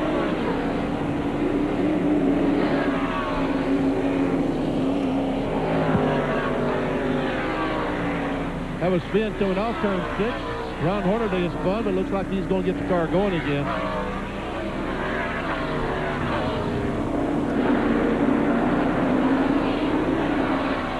There's Hornaday in the spin you just mentioned, Benny, but yes, he is back under his own power, so no caution.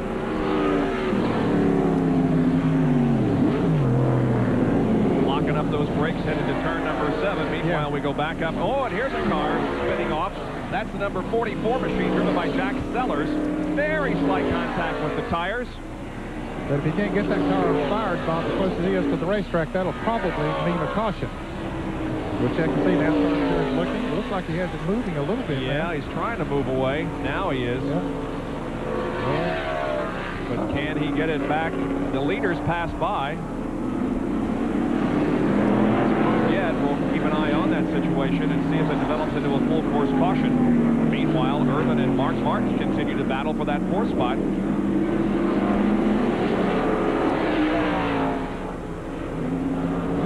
Looks like Ernie's got a good run on this time, Ned.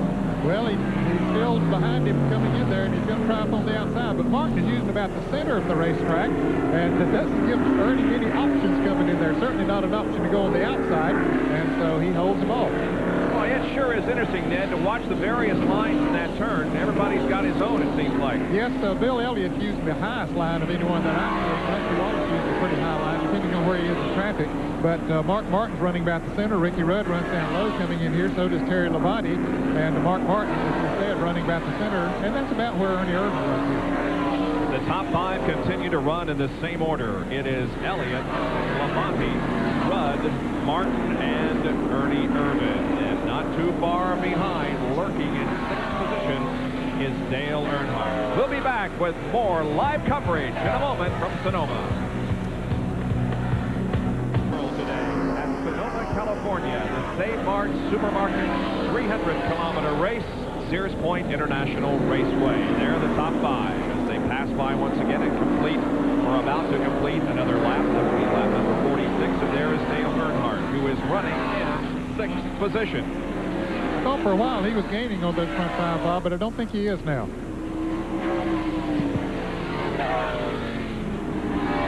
Tell you what, if Dale Earnhardt can get through this race, finish 6th spot with the trouble David Alfred, I think you're going to tickle the day. He was the winner at Charlotte in the Coca-Cola 600, breaking that Ford winning streak. And then the series went to Dover just last weekend. And he finished 2nd up there when Harry Gant won the race. Harry ran out of gas on the last lap, and Earnhardt almost won that baby. That is the reason why he has closed in so significantly in Winston Cup points. Here's the foot cam now from Mark Martin. Look how he lays that left foot underneath his right leg. Now, compare that to Jimmy Hensley.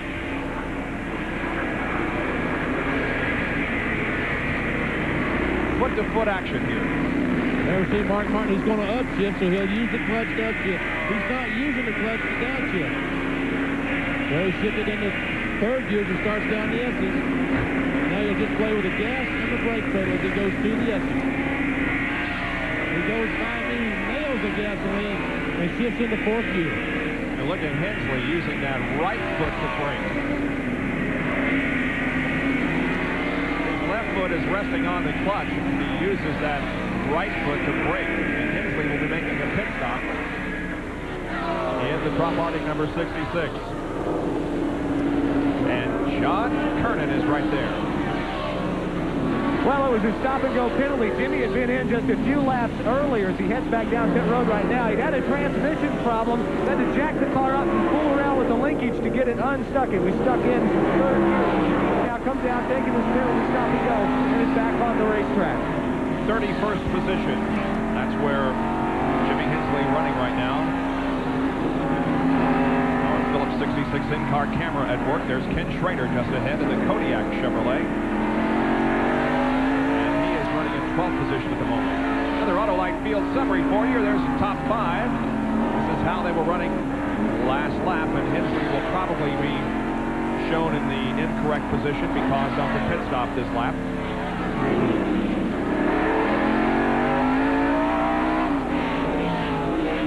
Here comes the leaders again. Elliott, Labonte, Rudd, Martin, Ernie Irvin towards the end.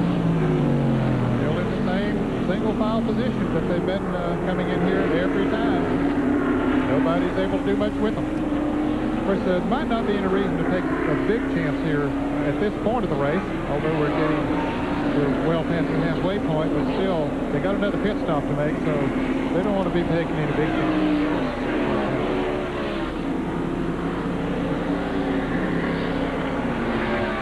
Dale Earnhardt, as we indicated, is running in 6th position and really isn't closing in on Ernie Irvin.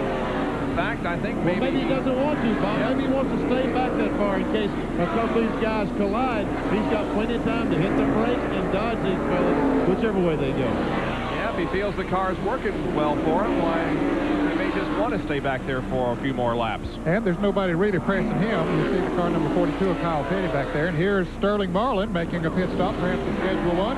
John Kernan.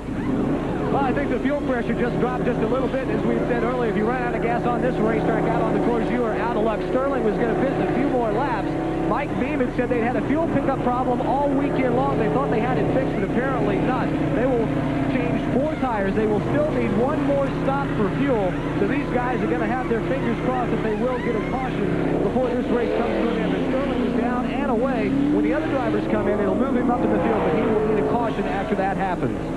Sterling Marlin has gone through 4 motors this week, 2 practice engines, a qualifying engine, and a race engine. Drove only 1 lap of practice before qualifying that car. Relinquishing 8th position to make the scheduled pit stop. And there are the top 5 once again. Coming off of turn 7 and heading out through the end. Same position, about the same distance apart. Looks like a huge snake coming down through those edges. It's a beautiful sight, and guys, when they go down, it is exciting because who's going to win this thing? No one knows. A clear-cut winner certainly not established at this point. Any one of these 5 and about 5 others have a shot at this thing.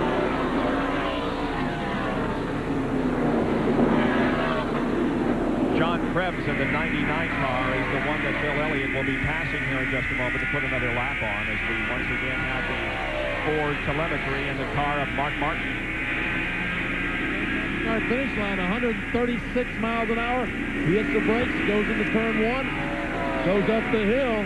He's going to shift into 3rd gear and maybe even 2nd gear for this corner. Yep, 2nd gear, turn 2, across the short chute, back up to 3rd gear for turn 3. That's a little left-hander. Now the right-hander's 3A. We'll start down the hill now to turn 4. Meanwhile, we see with his left foot on the brake, his right foot on the gas. He momentarily went to 4th gear, but now is 2nd. Up to 3rd gear as he goes through turn 5, up towards turn 6, over the hill, into the carousel. 3rd gear through here. He'll come off turn 6, accelerating hard as he possibly can. Up towards mid in turn 7. And he gets into 4th gear there just for a little bit, Benny, and then, of course, he'll shift back down. Well, they didn't pick it up, but I'll assure you now he is back in second as most of them get into second gear when they go through this corner. Speed increases once again through the S's. Here he comes toward me again. Dump that baby in fourth gear as soon as he goes on that right-hander. There he goes in the fourth. Boom, right there. I wish I was doing that, Bum.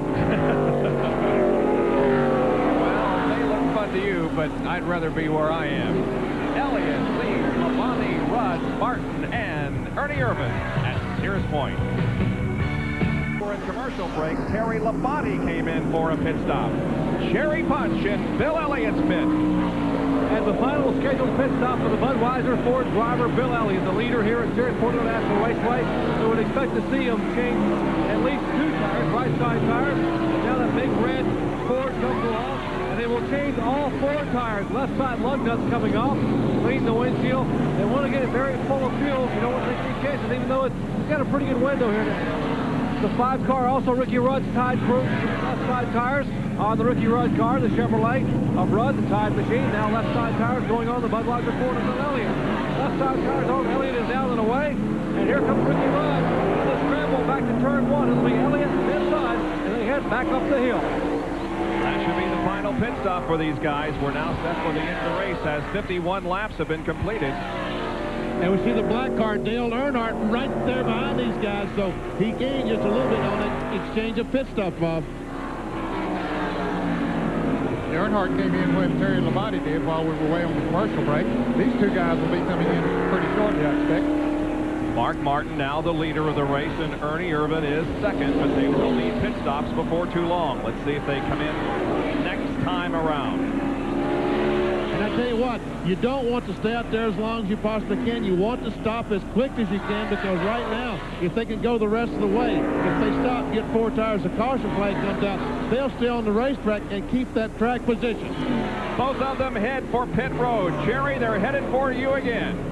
And these 2 drivers pitting are just about 15 feet apart in the very first and third pits here by virtue of their qualifying order. As the crews now wait for Mark Martin, the Valvoline Ford Thunderbird. The Chevrolet Luma, the Kodak colors of Ernie Irvin as they slowly make their way at 35 miles per hour down pit road. This will be the final pit stop. One miscue here could cost either one of these drivers a chance at a win or possibly a top 5 finish. Crews now over the wall going to work.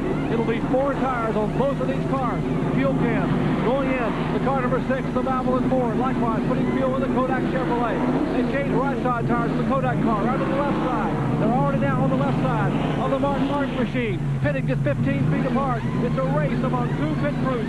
7 men over the wall. Who will win it? Here's Martin. Here's Irvin. They are at heading back to turn 1. They were side by side coming out. Martin has the advantage, and there goes Dale Earnhardt, separating the 2. And Terry Labonte is the guy that ends up leading after these 5 cars make the pit stop. So a big round of applause for the Labonte pit crew, Bob. The Billy Hagan-owned Sunoco team looking good here as we've completed 52 out of 74 laps. There's Labonte. He's the leader of the race now. He may not be the leader of the race. I don't know if all the cars will stop. He will be. The leader of the car, those 5 cars that was leading the race when they started making their pit stops. Side by side now. Here's Ernie Irvin and Dale Earnhardt. Down there in the carousel.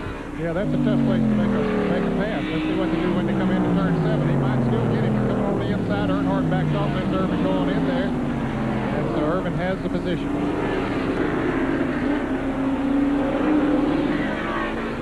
Ernie Irvin has to have a well-handling car. There's Labonte, then Elliott, then Rudd, then Martin, Irvin, and Earnhardt. Here they go right by me. Hello, Ernie. Hello, Dale, as they went by. Did they see you, Benny, when you waved to them? I don't think so, Bob. They got other things on their mind. This is the leader, Terry Labonte, going in turn 11. Elliott, Ricky Rudd trying their best to run him down. Mark Martin, Ernie Irvin, and Dale Earnhardt. Now we've got 6 cars almost nose to tail. Yes, indeed. What was a 5-car race now becomes a 6-car race.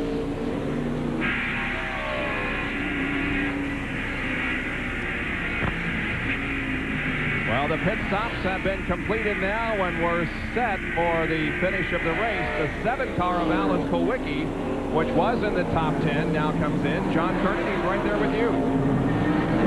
Well, Alan is coming in to get just a splash more gas. They pitted a little bit too early, apparently, and what I mean to say is they were a little bit fast down pit road whenever they came in, so they had to stop and go, and so they went ahead and took a splash of gas just to make sure. Alan Kulwicki moving back out into the racetrack and up to speed as Tom Kendall in number 52 passes by. And Terry Labonte now is headed for turn 7. He comes in here at the center of the racetrack. As he comes in, here's Bill Elliott coming in behind him. You can't see him coming in the picture yet. Labonte is 4 seconds ahead of Bill Elliott right now. That's a pretty significant lead here. We'll see if Elliott, Van Rudd, and Martin can eat into that advantage that Terry Labonte has here late in the Save Mart Supermarkets 300. Live, we'll be at Pocono International Raceway for the Champion Spark Plug 500, where Darrell Waltrip is the defending champion. Tickets remain available. You better get them quick, though. They'll be gone by next Sunday when we present live coverage of the 13th race of the season in NASCAR Winston Cup competition. The top 5 here at Sears Point: Labonte, Elliott, Rudd, Martin, and Ernie Irvan with 55 of the 74 laps completed. There is the interval, and here's the battle for second position as Rudd tries to take second from Elliott. They go into turn 1 side by side. They bump a little bit. Let's see what happens. Now Rudd beginning to take the position away from Elliott, and he does. Wow, was that a gutsy move by Rudd going on the outside into turn 1. Whew. Watching all of this is Mark Martin, who is in 4th position. Now right behind Bill Elliott as they come down into turn number 6. And now Martin looks to the inside of Elliott. Nope, can't make the pass. And right behind Mark Martin is Ernie Irvan. He's caught up with this group of cars. Look, Rudd has pulled away, fellas, once he got around to Bill Elliott. Was able to pull away a little bit. Because he's got a ways to go to catch Terry Labonte. If you're just joining us, Terry Labonte is the leader. We're inside Mark Martin's car, watching the telemetry. He closes right onto the back bumper of Bill Elliott. I don't know how in the world he's going to pass Elliott on the outside, so Elliott goes in higher than the car.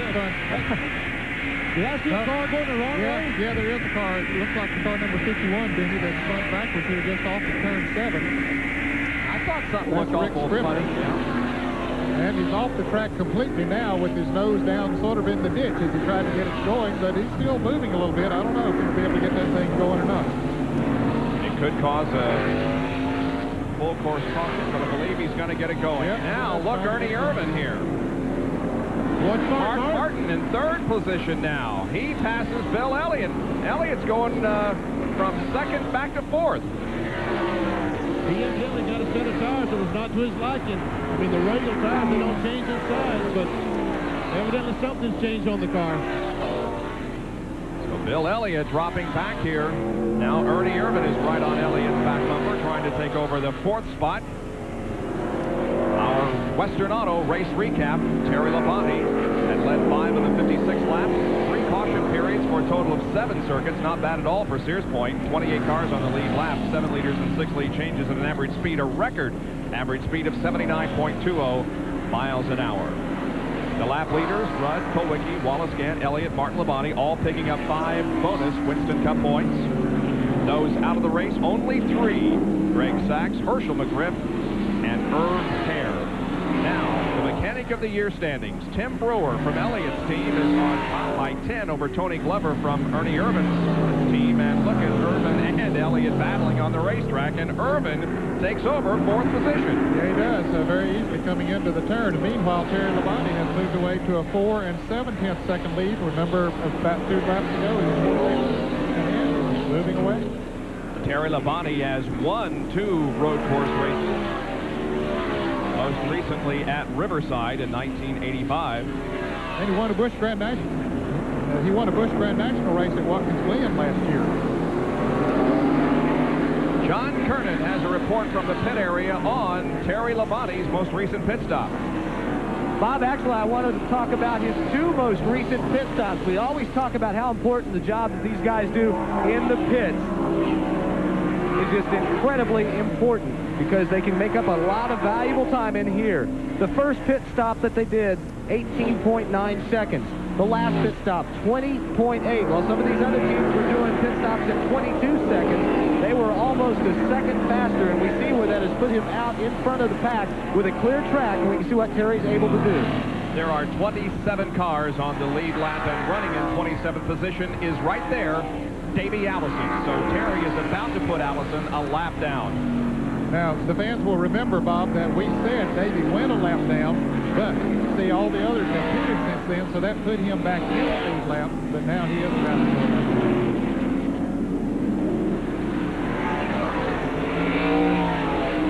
Here comes Rudd and Martin Irvin blasting out of this turn number 6. Mark looking to the outside of Rudd. Yep, trying to take the measure of it. Rudd's been running to the inside on this turn, and it works for it this time as he keeps that position. Another Auto Light field summary. Watch for your favorite driver to see where he was running last lap. Boy, look at these guys, how close they are. Man, oh, Martin is sideways. Irvin gets by. Wow, right in front of me. I almost ran, guys. I thought you were speechless there for a moment. I was wondering why you weren't saying anything. I tried to figure out whether to run or stay here. Martin got the car totally sideways, and that was just what Ernie Irvin was waiting for. And that's exactly what happened to Davey Allison earlier in the race. He did almost exactly the same thing. So now Mark Martin is in 4th spot. Bill Elliott is 5th.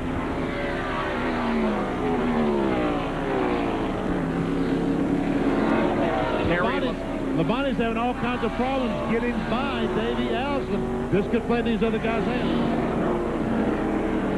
Here we go. Here's what happened to Martin. Martin's coming down through turn 8, 8A, and this is 8B. He makes a right-hander. He gets up on the curb and nails the gas, and whoa! Save it, baby. And Irvin goes by. And there is Terry Labonte as he tries to put Davey a lap down. Just ahead of Davey is Dave Marcus. Now let's see what he can do here on the straightaway.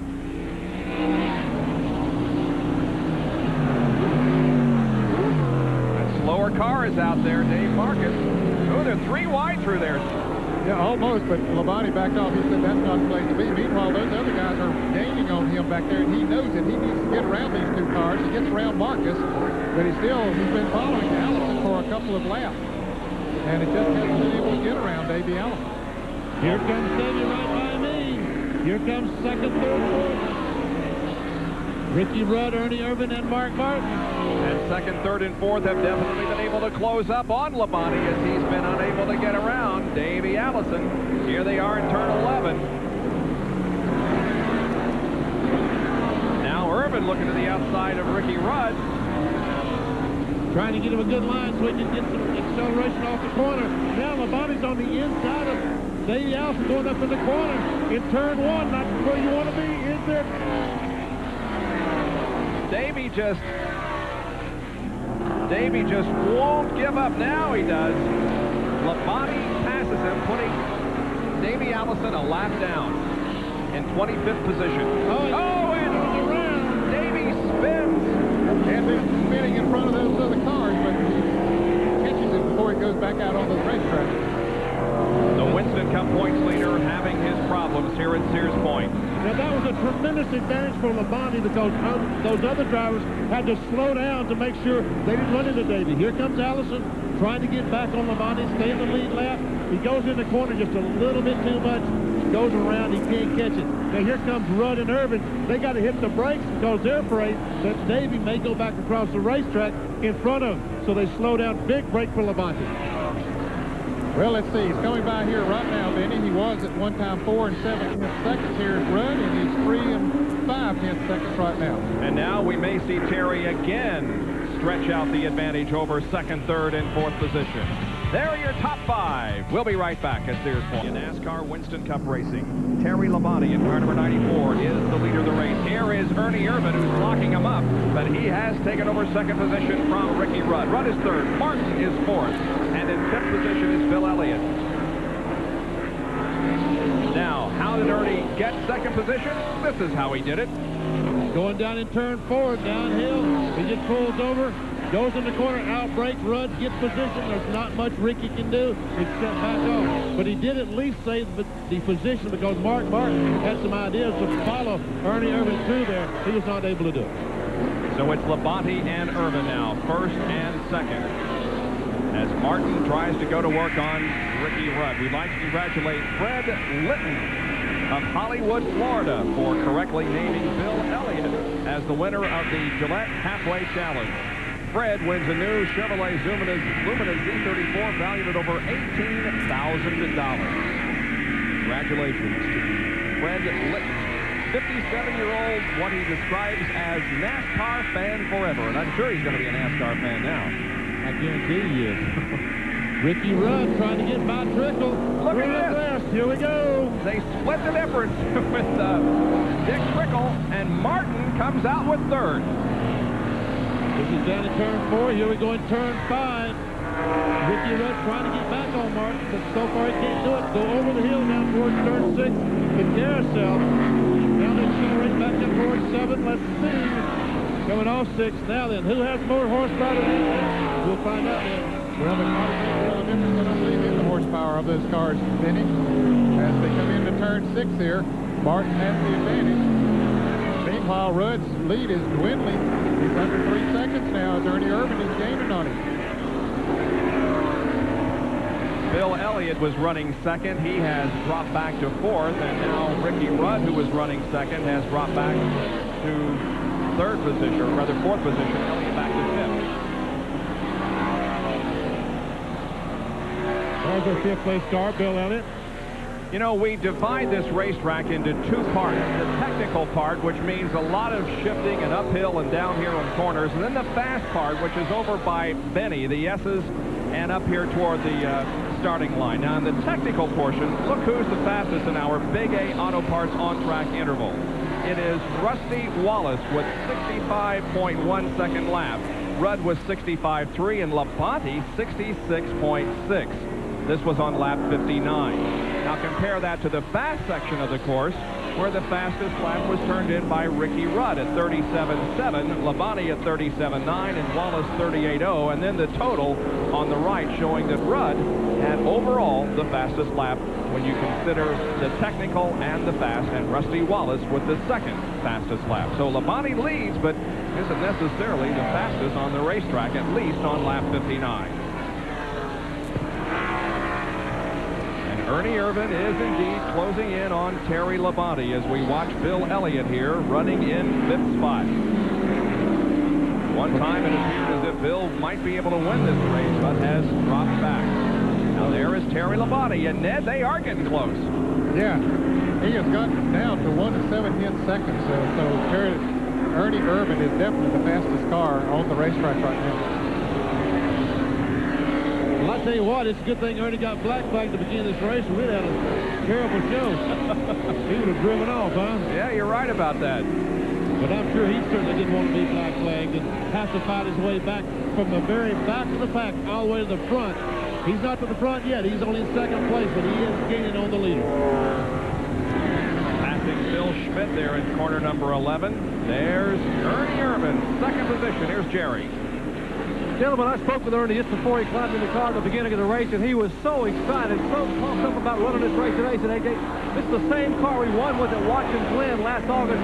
I feel like we have the best race car here. He obviously was pretty excited when he took the green flag, because they black flagged him for jumping the start. But obviously now, his optimism was well-founded because he's doing very, very well, chasing Terry Labonte. Let's check into Labonte pits for John Kernan. Jerry, I tell you, Terry Labonte had a big smile on his face when I saw him in the garage area this morning. The reason for it, they felt they had a really great shot at winning this race also. This is a brand new car that was built especially for Sears Point. Pete Wright says that they didn't want to mess up the Watkins Glen car, so they built this car especially for this racetrack. That, along with some fast pit work, they put him out front, giving Terry a chance to win the race. So I guess it looks like it's going to come down to driver skill maybe right now. There have been many streaks in NASCAR Winston Cup racing, the Ford streak, the Elliott streak, and for the first 8 races of the year, Terry Labonte had a streak going, turning in consecutive top 10 finishes. That streak was broken at Talladega, 36th, but he has since registered another top 10 finish at Charlotte, and now stands a very good chance of winning this race. But look at Ernie Irvan close in, and he is really closing in on Terry Labonte. Back with more live action in a moment from Sears Point International Raceway in California. Leading, but Ernie Irvan is just all over him for the past full lap and a half. Ernie has been knocking on the door. Pulled even with him at one point last lap, but still Labonte holds off Irvan's challenge. The door being the back bumper. That's what he's been beating on, trying to get by. It would be different. You wouldn't think you'd be able to pass over this part of the racetrack as we go around the right-hander turn 2. But I don't know. Ernie just sitting there waiting for Labonte to just spin the tires one time. If he does, he'll get mine.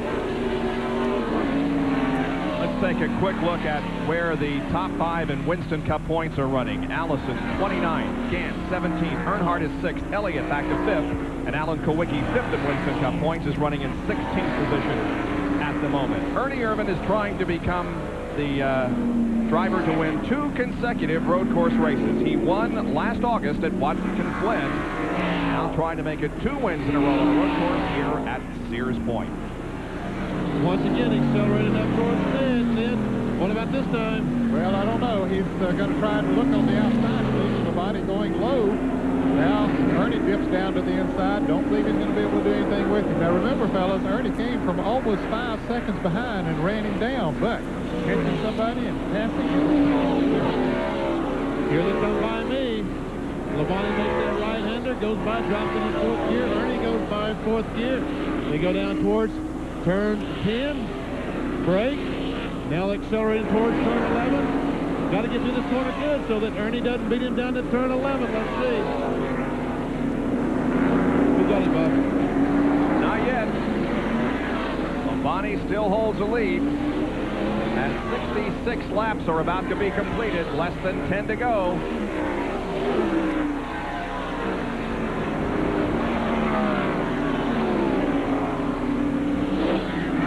Don't you know Ernie Irvan would love to win here? Grew up racing around here. Went down to his home track Friday night. They said they had about 5,000 people wanting autographs. Look here, here's Ted Musgrave. What's these slow cars going to do to these guys? Musgrave. Here goes Ernie, 3 abreast. Uh-oh, look out. Uh-oh, Ernie. Nope. No, he has to lock him up. Can't take the lead away. Labonte hangs on. That was a great move. Ernie Irvan really did lock him up there, but he kept from having he and Labonte both wrecked. You got to be very careful not to slide that tire too much. You get a flat spot, the car starts vibrating. That 55 car there, Ted Musgrave, 22nd position, goes a lap down. 21 cars now on the lead lap. Once again, Ernie takes it high line, doesn't he, Ned? Yeah, he takes that. He starts in that way, then he gets down to the low side, but it's awfully tough to get a bite coming off of that turn. Labonte was a little bit higher, and he got about 2 or 3 car lengths coming off that turn. Here they come towards me. Makes that right-hander coming directly at me. Everything looks fine. Drops in high gear. Ernie in high gear. No advantage as it go by me this time. Bramfield summary. There's Tom Kennel running 15th. We talked to him, of course, before the race. He was very optimistic, but things haven't gone very well for him. Look out. He's got him on the inside, I believe, this time. Yes, Irvan has the lead. Whoa! From the back to the front. Ernie Irvan black flagged at the beginning of the race because he jumped the start, came in for a stop-and-go penalty, went to the rear of the field, and now, with a little over 5 laps to go, has the lead from Terry Labonte. Labonte didn't want to let go. Let's see, can he hang on in the hope that Ernie Irvan will make a slip he can be able to get by, or a slower car, some slow driving getting Ernie's way. And there's some right in front of them. Last time Ernie Irvan won was on the road course at Watkins Glen. He hasn't won so far this year. Here is how he did it as they came into turn 11. just outbraked him coming into that turn. Labonte taking the high line as he's been taking most of the day, and Irvin ran down on the inside of him, made the car stick. And as he came off of the turn, he accelerated a little bit quicker than Terry was able to and took the lead. Let's go to Jerry Punch, who's in the Kodak pits. Well, one young man who's all smiles and talking to his driver right now is Tony Glover, the crew chief for the Kodak Chevrolet. Tony Glover has been named Western Auto Mechanic of the race, and rightfully so. What a job you guys have done, Tony, putting this car together. Congratulations on being named Mechanic of the race. Well, I tell you, I really appreciate that. And I tell you, Ernie's done a terrific job, you know, coming from the back to the front. And, you know, if luck will hold with us for about 5 or 6 more laps, I think we'll be okay. Ernie Irvin will let him go talk to his driver. That's Tony Glover, the Western Auto Mechanic of the race. They are talking to Ernie every time by. They're standing here watching him come out of the carousel. When he comes out of the carousel, they can hear him and they can see him so they can communicate. So we won't bother him anymore. He's watching his driver trying to pick up his first win of the 1992 season. The 09 car has spun. That's R.K. Smith. And the leaders are coming up, Bob, but he's off the track. They're coming up on Richard Petty and Jimmy Hensley. Hensley in the Ford number 66. He's going to move out of the way and let Ernie go. He won't hold anybody up. They'll call him the Virginia gentleman because he's a super nice guy, good race car too. And we're riding with Jimmy Hensley, the Phillips 66 in-car camera. There's Ernie Irvin and Labonte just ahead of him. Labonte's still only a couple of car lengths behind Ernie. If Ernie should slip, getting on this turn a little bit too hard, hit the brakes a little bit too hard going on this corner. Labonte's there to capitalize on a slip.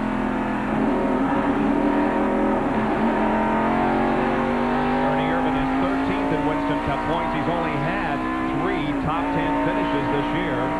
His best finish was at Charlotte as second. He also finished 4th at Dover and 5th at Talladega. Back with more right after this from Sonoma. Sears Point International Raceway near Sonoma, California. NASCAR Winston Cup racing being led right now by Ernie Irvin. Terry Labonte is second. Look at this. The average speed is 80.8 miles an hour, significantly faster than the track record, 76.088. And the major difference there is the fact that we have had relatively few caution periods compared to last year. So these guys obviously have learned how to drive road courses. We haven't seen the spins and the crashes that we saw in previous years, or for that matter, that we saw yesterday during the Southwest Tour event. And Ernie Irvin pulled a couple of car lengths away from Terry Labonte. Labonte not able to stay up on the back bumper, so Ernie Irvin just don't slip. Don't slip off the racetrack. Looks like he's in good shape, Bob. Indeed, he has now about 4 more laps to go, and this race will be his. As we watch Ernie go up through turn 2 towards turn 3, Rick Corelli blew an engine just a moment ago, pulled the car over. That did not bring out the caution flag. Fortunate for Ernie Irvin, because he certainly does not want to see a caution right now. He does not want Labonte to close up on his back bumper. You know, you'd think of road racing as something that the NASCAR guys have just started doing recently, but that's not true. Their first road race was back 1954, about 38 years ago. As we give you another Fram Field summary, that race was won by Al Keller in a Jaguar in Linden, New Jersey on the airport. Mark Martin, the Valvoline Ford, running in 4th position. And Ricky Rudd right behind him in 5th, their pole sitter. Actually, Martin's running in 3rd place as Sterling Marlin has spun. He just made a pit stop a couple of laps ago. Yeah, he was solid sequence as far as his pit stops were concerned. He was 14th before the spin, Sterling Marlin.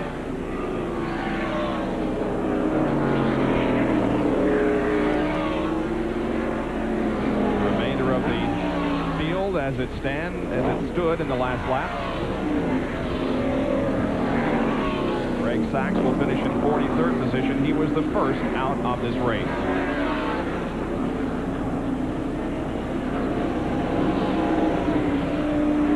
Irvin maintaining about a 2-second difference. Here comes Martin in 3rd, and then Ricky Rudd in 4th, then Bill Elliott in 5th, and 6th is Dale Earnhardt. Rusty Wallace is in 7th, Bob, after going on in the rear. That problem they had in the 5th. Here's Bill. Led this race earlier, dropped back to 5th with 3 laps to go now.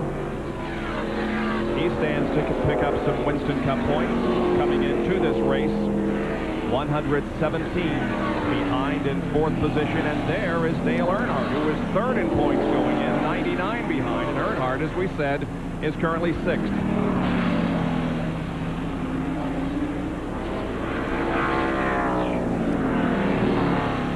Well, there's 7th place car of Rusty Wallace. I wonder what would have happened had he not had that problem in the pits. He got a tough break today. He sure did. Made a pit stop, and the lug nuts rounded off, and just couldn't get the right front tire off. Had to go back in. Watching from Jimmy Hensley's car, Jimmy is a lap down in 29th position. But on the racetrack, he's right behind Rusty. Ooh, Earnhardt comes into turn 7, locks the brake, gets out on the dirt. Rusty back takes him here coming into the third. Rusty moved right up on him. He was about 6 or 7 seconds behind him, but he stays out in front of him. He's looking at him now. He says, hey, I might be able to get that position, and for your bottom dollar, he'll be fine. They go right by me. Only about 10 car lengths between the 2 cars now, Bob. It isn't over yet.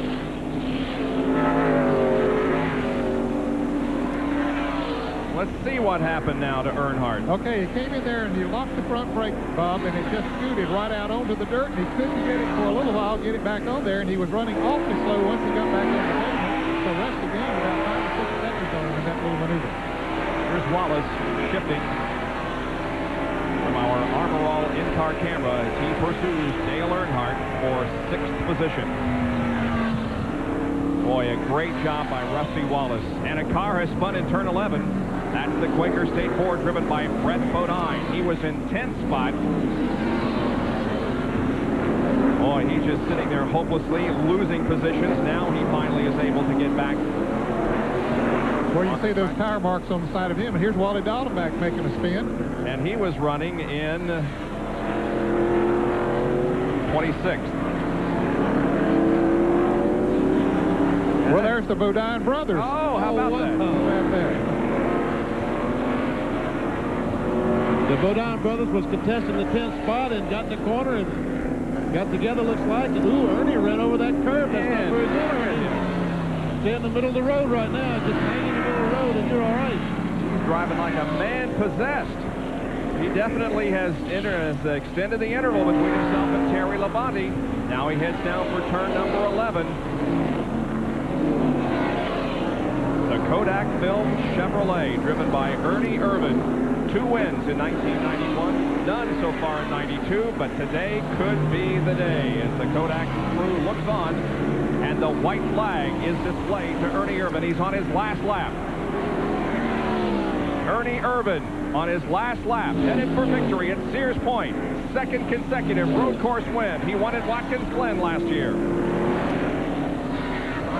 Now he just got to be careful that no one in front of him gets off the course, or he doesn't get off the course.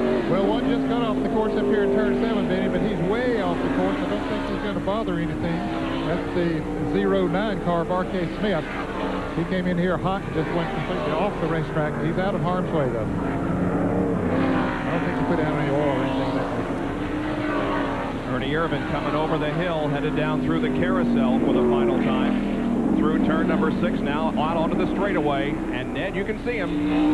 There he comes, and for the last time, at least under competition. And he knows he's got, and here's another car in front of him, almost the Ron Hornaday car.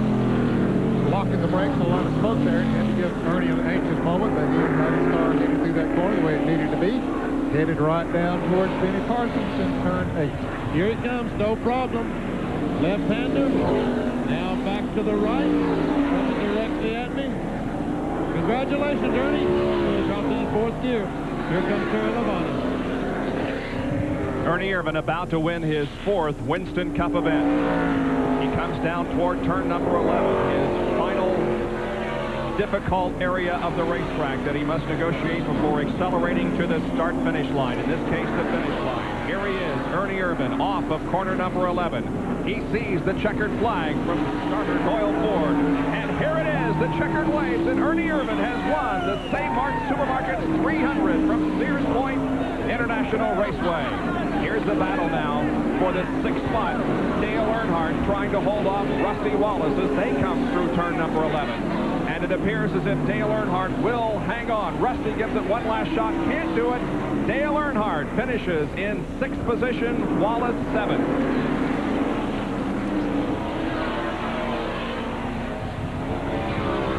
Well, this lap is a little nicer. Now we pick up on this battle for 12th spot. Kyle Petty and Alan Kowicki are going at it, and also Tom Kendall is right there for position. All three of these guys going for the 12th spot. Let's see how they come out. Kendall looks like is going to pass Alan Kowicki, and here comes Kyle Petty. He takes 12th spot. 13th goes to Kendall, and 14th to Kowicki, unofficially. And Jerry Punch is down in the Kodak Cruise. And indeed, they are celebrating here in the Kodak pits. Larry McClure, congratulations on an outstanding team effort. Well, thank you. It's a great day for the race team. It's a great day for Kodak, Delco Remy, and Chevrolet. You know, we had to come from behind. You know, we were a little disappointed there at the start, but, you know, Winston Cup racing is great, and we would like to say we're sorry for Phil France. Phil Sr. died today, but I tell you what, we're going to celebrate. Indeed, they are here. They gave up their facial hair. The mustaches are gone, but they are back in victory lane. They wanted to put on a show in memory of Big Bill France and Ernie Irvin, and these Winston Cup drivers indeed just did. After getting off to a slow start in 1992, Ernie Irvin has just put together his 4th top 5 finish, and this one was the best you can do. A win here at Sears Point. Ernie Irvin from Modesto, California is the winner. We'll be back to talk with him after this. As he makes his way back to the pit area. Brett finished in 15th position and stopped by to pick up his spotters who were located around the racetrack, and has an extra burden as he brings the Quaker State Ford back to the pit area. Down to our Kodak Gold Film winner circle, here's Dr. Jerry Punch. Ernie Irvin still sitting in the car getting a nice cold sip of Gatorade. Tony Glover, his crew chief, what an anniversary present for him, a 7th anniversary, and you hear him celebrating down here.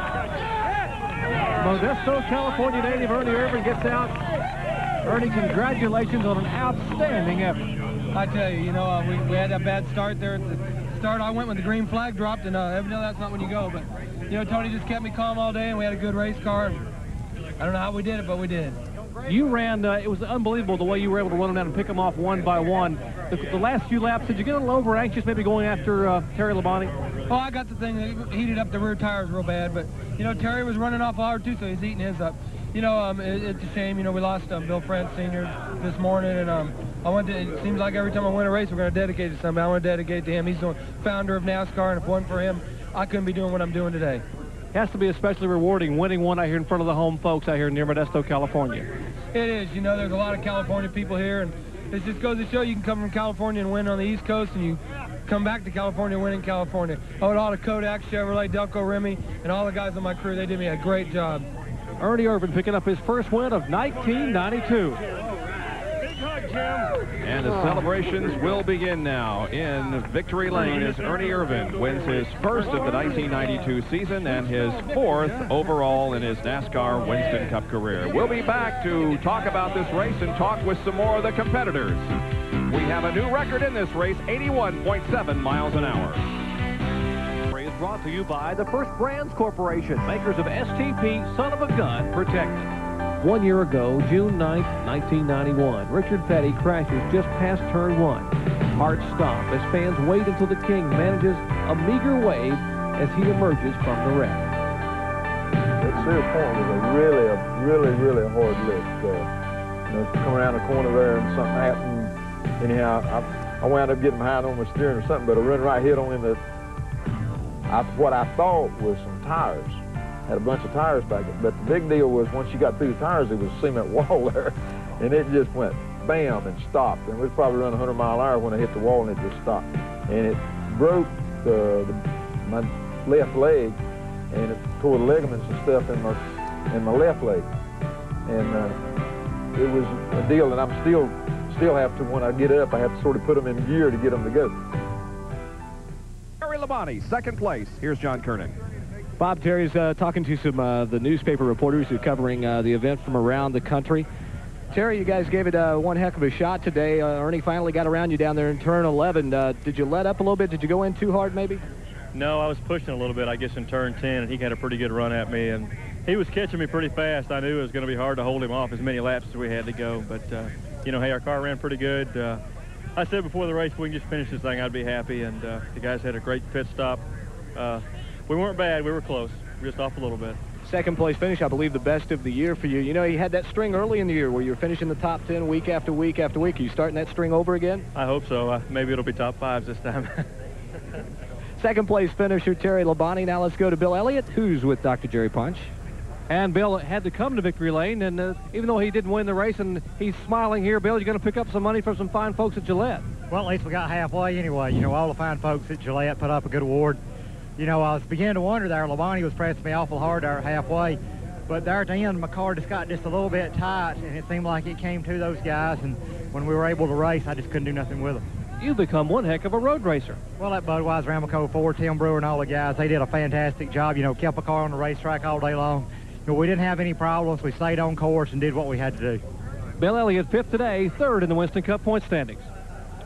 Bill Elliott with a fine 4th, make that 5th place performance here at Sears Point. Sports Center is coming up in less than 15 minutes. We'll be back at Sonoma in a moment.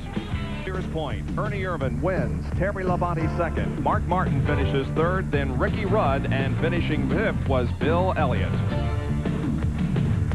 Our Speed World coverage of the Mart Supermarkets 300 being brought to you by Ford and your Ford dealer. Have you driven a Ford lately?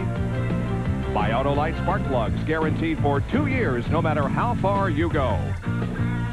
And by Valvoline. People who know use Valvoline. Well, the crowd still hanging around, enjoying the beautiful weather. They've seen a great race. They have seen Mark Martin finishing 3rd position. Here's John Kernan.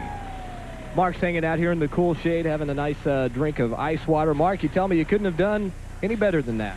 Not today. We missed the setup just barely. The new Goodyear radials we ran out here were perfect. The tires were awesome all day long, but it necessitated a little bit of a setup change, and our car was a little bit different than the car we ran last year also. And we missed the setup just a little bit. I had to run it really hard all day, and, you know, we were close, but not close enough. Okay, Mark, a little trouble there with the headset, I believe. It was a very competitive race there at the end until Ernie finally got around Terry. I mean, we had 4 or 5 guys lined up. It looked like we were coming down to a dynamite finish. Did the pit stop spread people out, or did it just happen that some cars had the handling, some didn't? Some cars handled better than others. Ernie's was a little bit better than everybody else's, and ours was pretty darn good. You know, we ran it real hard. The Valvoline team was brilliant on pit road. We had a good run. We just needed to be a little bit better on the handling. Hey, that's Mark Martin who gave us a thrill with the telemetry. We got to see just how fast they accelerated here and then how quickly they braked. And Bob, I can't wait to get back and look at the tape machine to see some of that, because as you know, on pit road, we don't have monitors. Well, that's one luxury we have, but it was great. Mark Martin had a great run here this afternoon. Sears Point International Raceway as the crowd begins to file out now. We'll be back to summarize things in a moment. Be along with ESPN Sports Center to catch you up on all the sports activity for today in just a couple of moments. Let's take a look now at the entire field rundown. Earnhardt finishing 6th, and Ned and Benny, thanks for your help. Ned, how was it out there? Well, it was a great day. We saw a lot of action here in Turn 7, but it was a good, clean race all the way, Bob. We only had a few cautions there, and, of course, a record set. And that's the way we like to see them. There's Bill Sedgwick finishing in 19th place, and he was the best of the Winston West drivers. And has a 5-point advantage on Rick Corelli in the Winston West points. Benny? I got cold out here, Bob. No. In the shade, yeah, the wind came up, and I got a little bit chilly. But I tell you what, the action on the racetrack was hot and heavy, and congratulations to Ernie Irvan for a super run. It was a great win for Ernie Irvan, his first of the 1992 NASCAR Winston Cup campaign. And we take a look now at the final finishers. Irv Hare, Herschel McGriff, and Greg Sachs finishing 41st, 42nd, and 43rd. Now look at the point standings. Davey Allison maintains the lead, but Dale Earnhardt, who was 13th in points at one point this season, has moved to 2nd, with Elliott, Gant, and Alan Kowicki completing the top 5 in the quest for the Winston Cup standings. The second 5, Terry Labonte, Morgan Shepherd, Ricky Rudd, Jeff Bodine, and Ernie Irvan moves from 13th to 10th in the Winston Cup points. next Sunday at 12:30 Eastern Time, live from Pocono International Raceway. The Champions Spark Plug 500 seats are available. Call now and get them for next Sunday. Darrell Waltrip is the defending champion of that event. We'll have the coverage at 12:30 Eastern Time next Sunday afternoon. For Ned Jarrett, Benny Parsons, Dr. Jerry Punch, and John Kernan on pit road, we thank you for joining us for this NASCAR Winston Cup race, and we'll see you next Sunday afternoon. For now, this is Bob Jenkins. So long, everyone.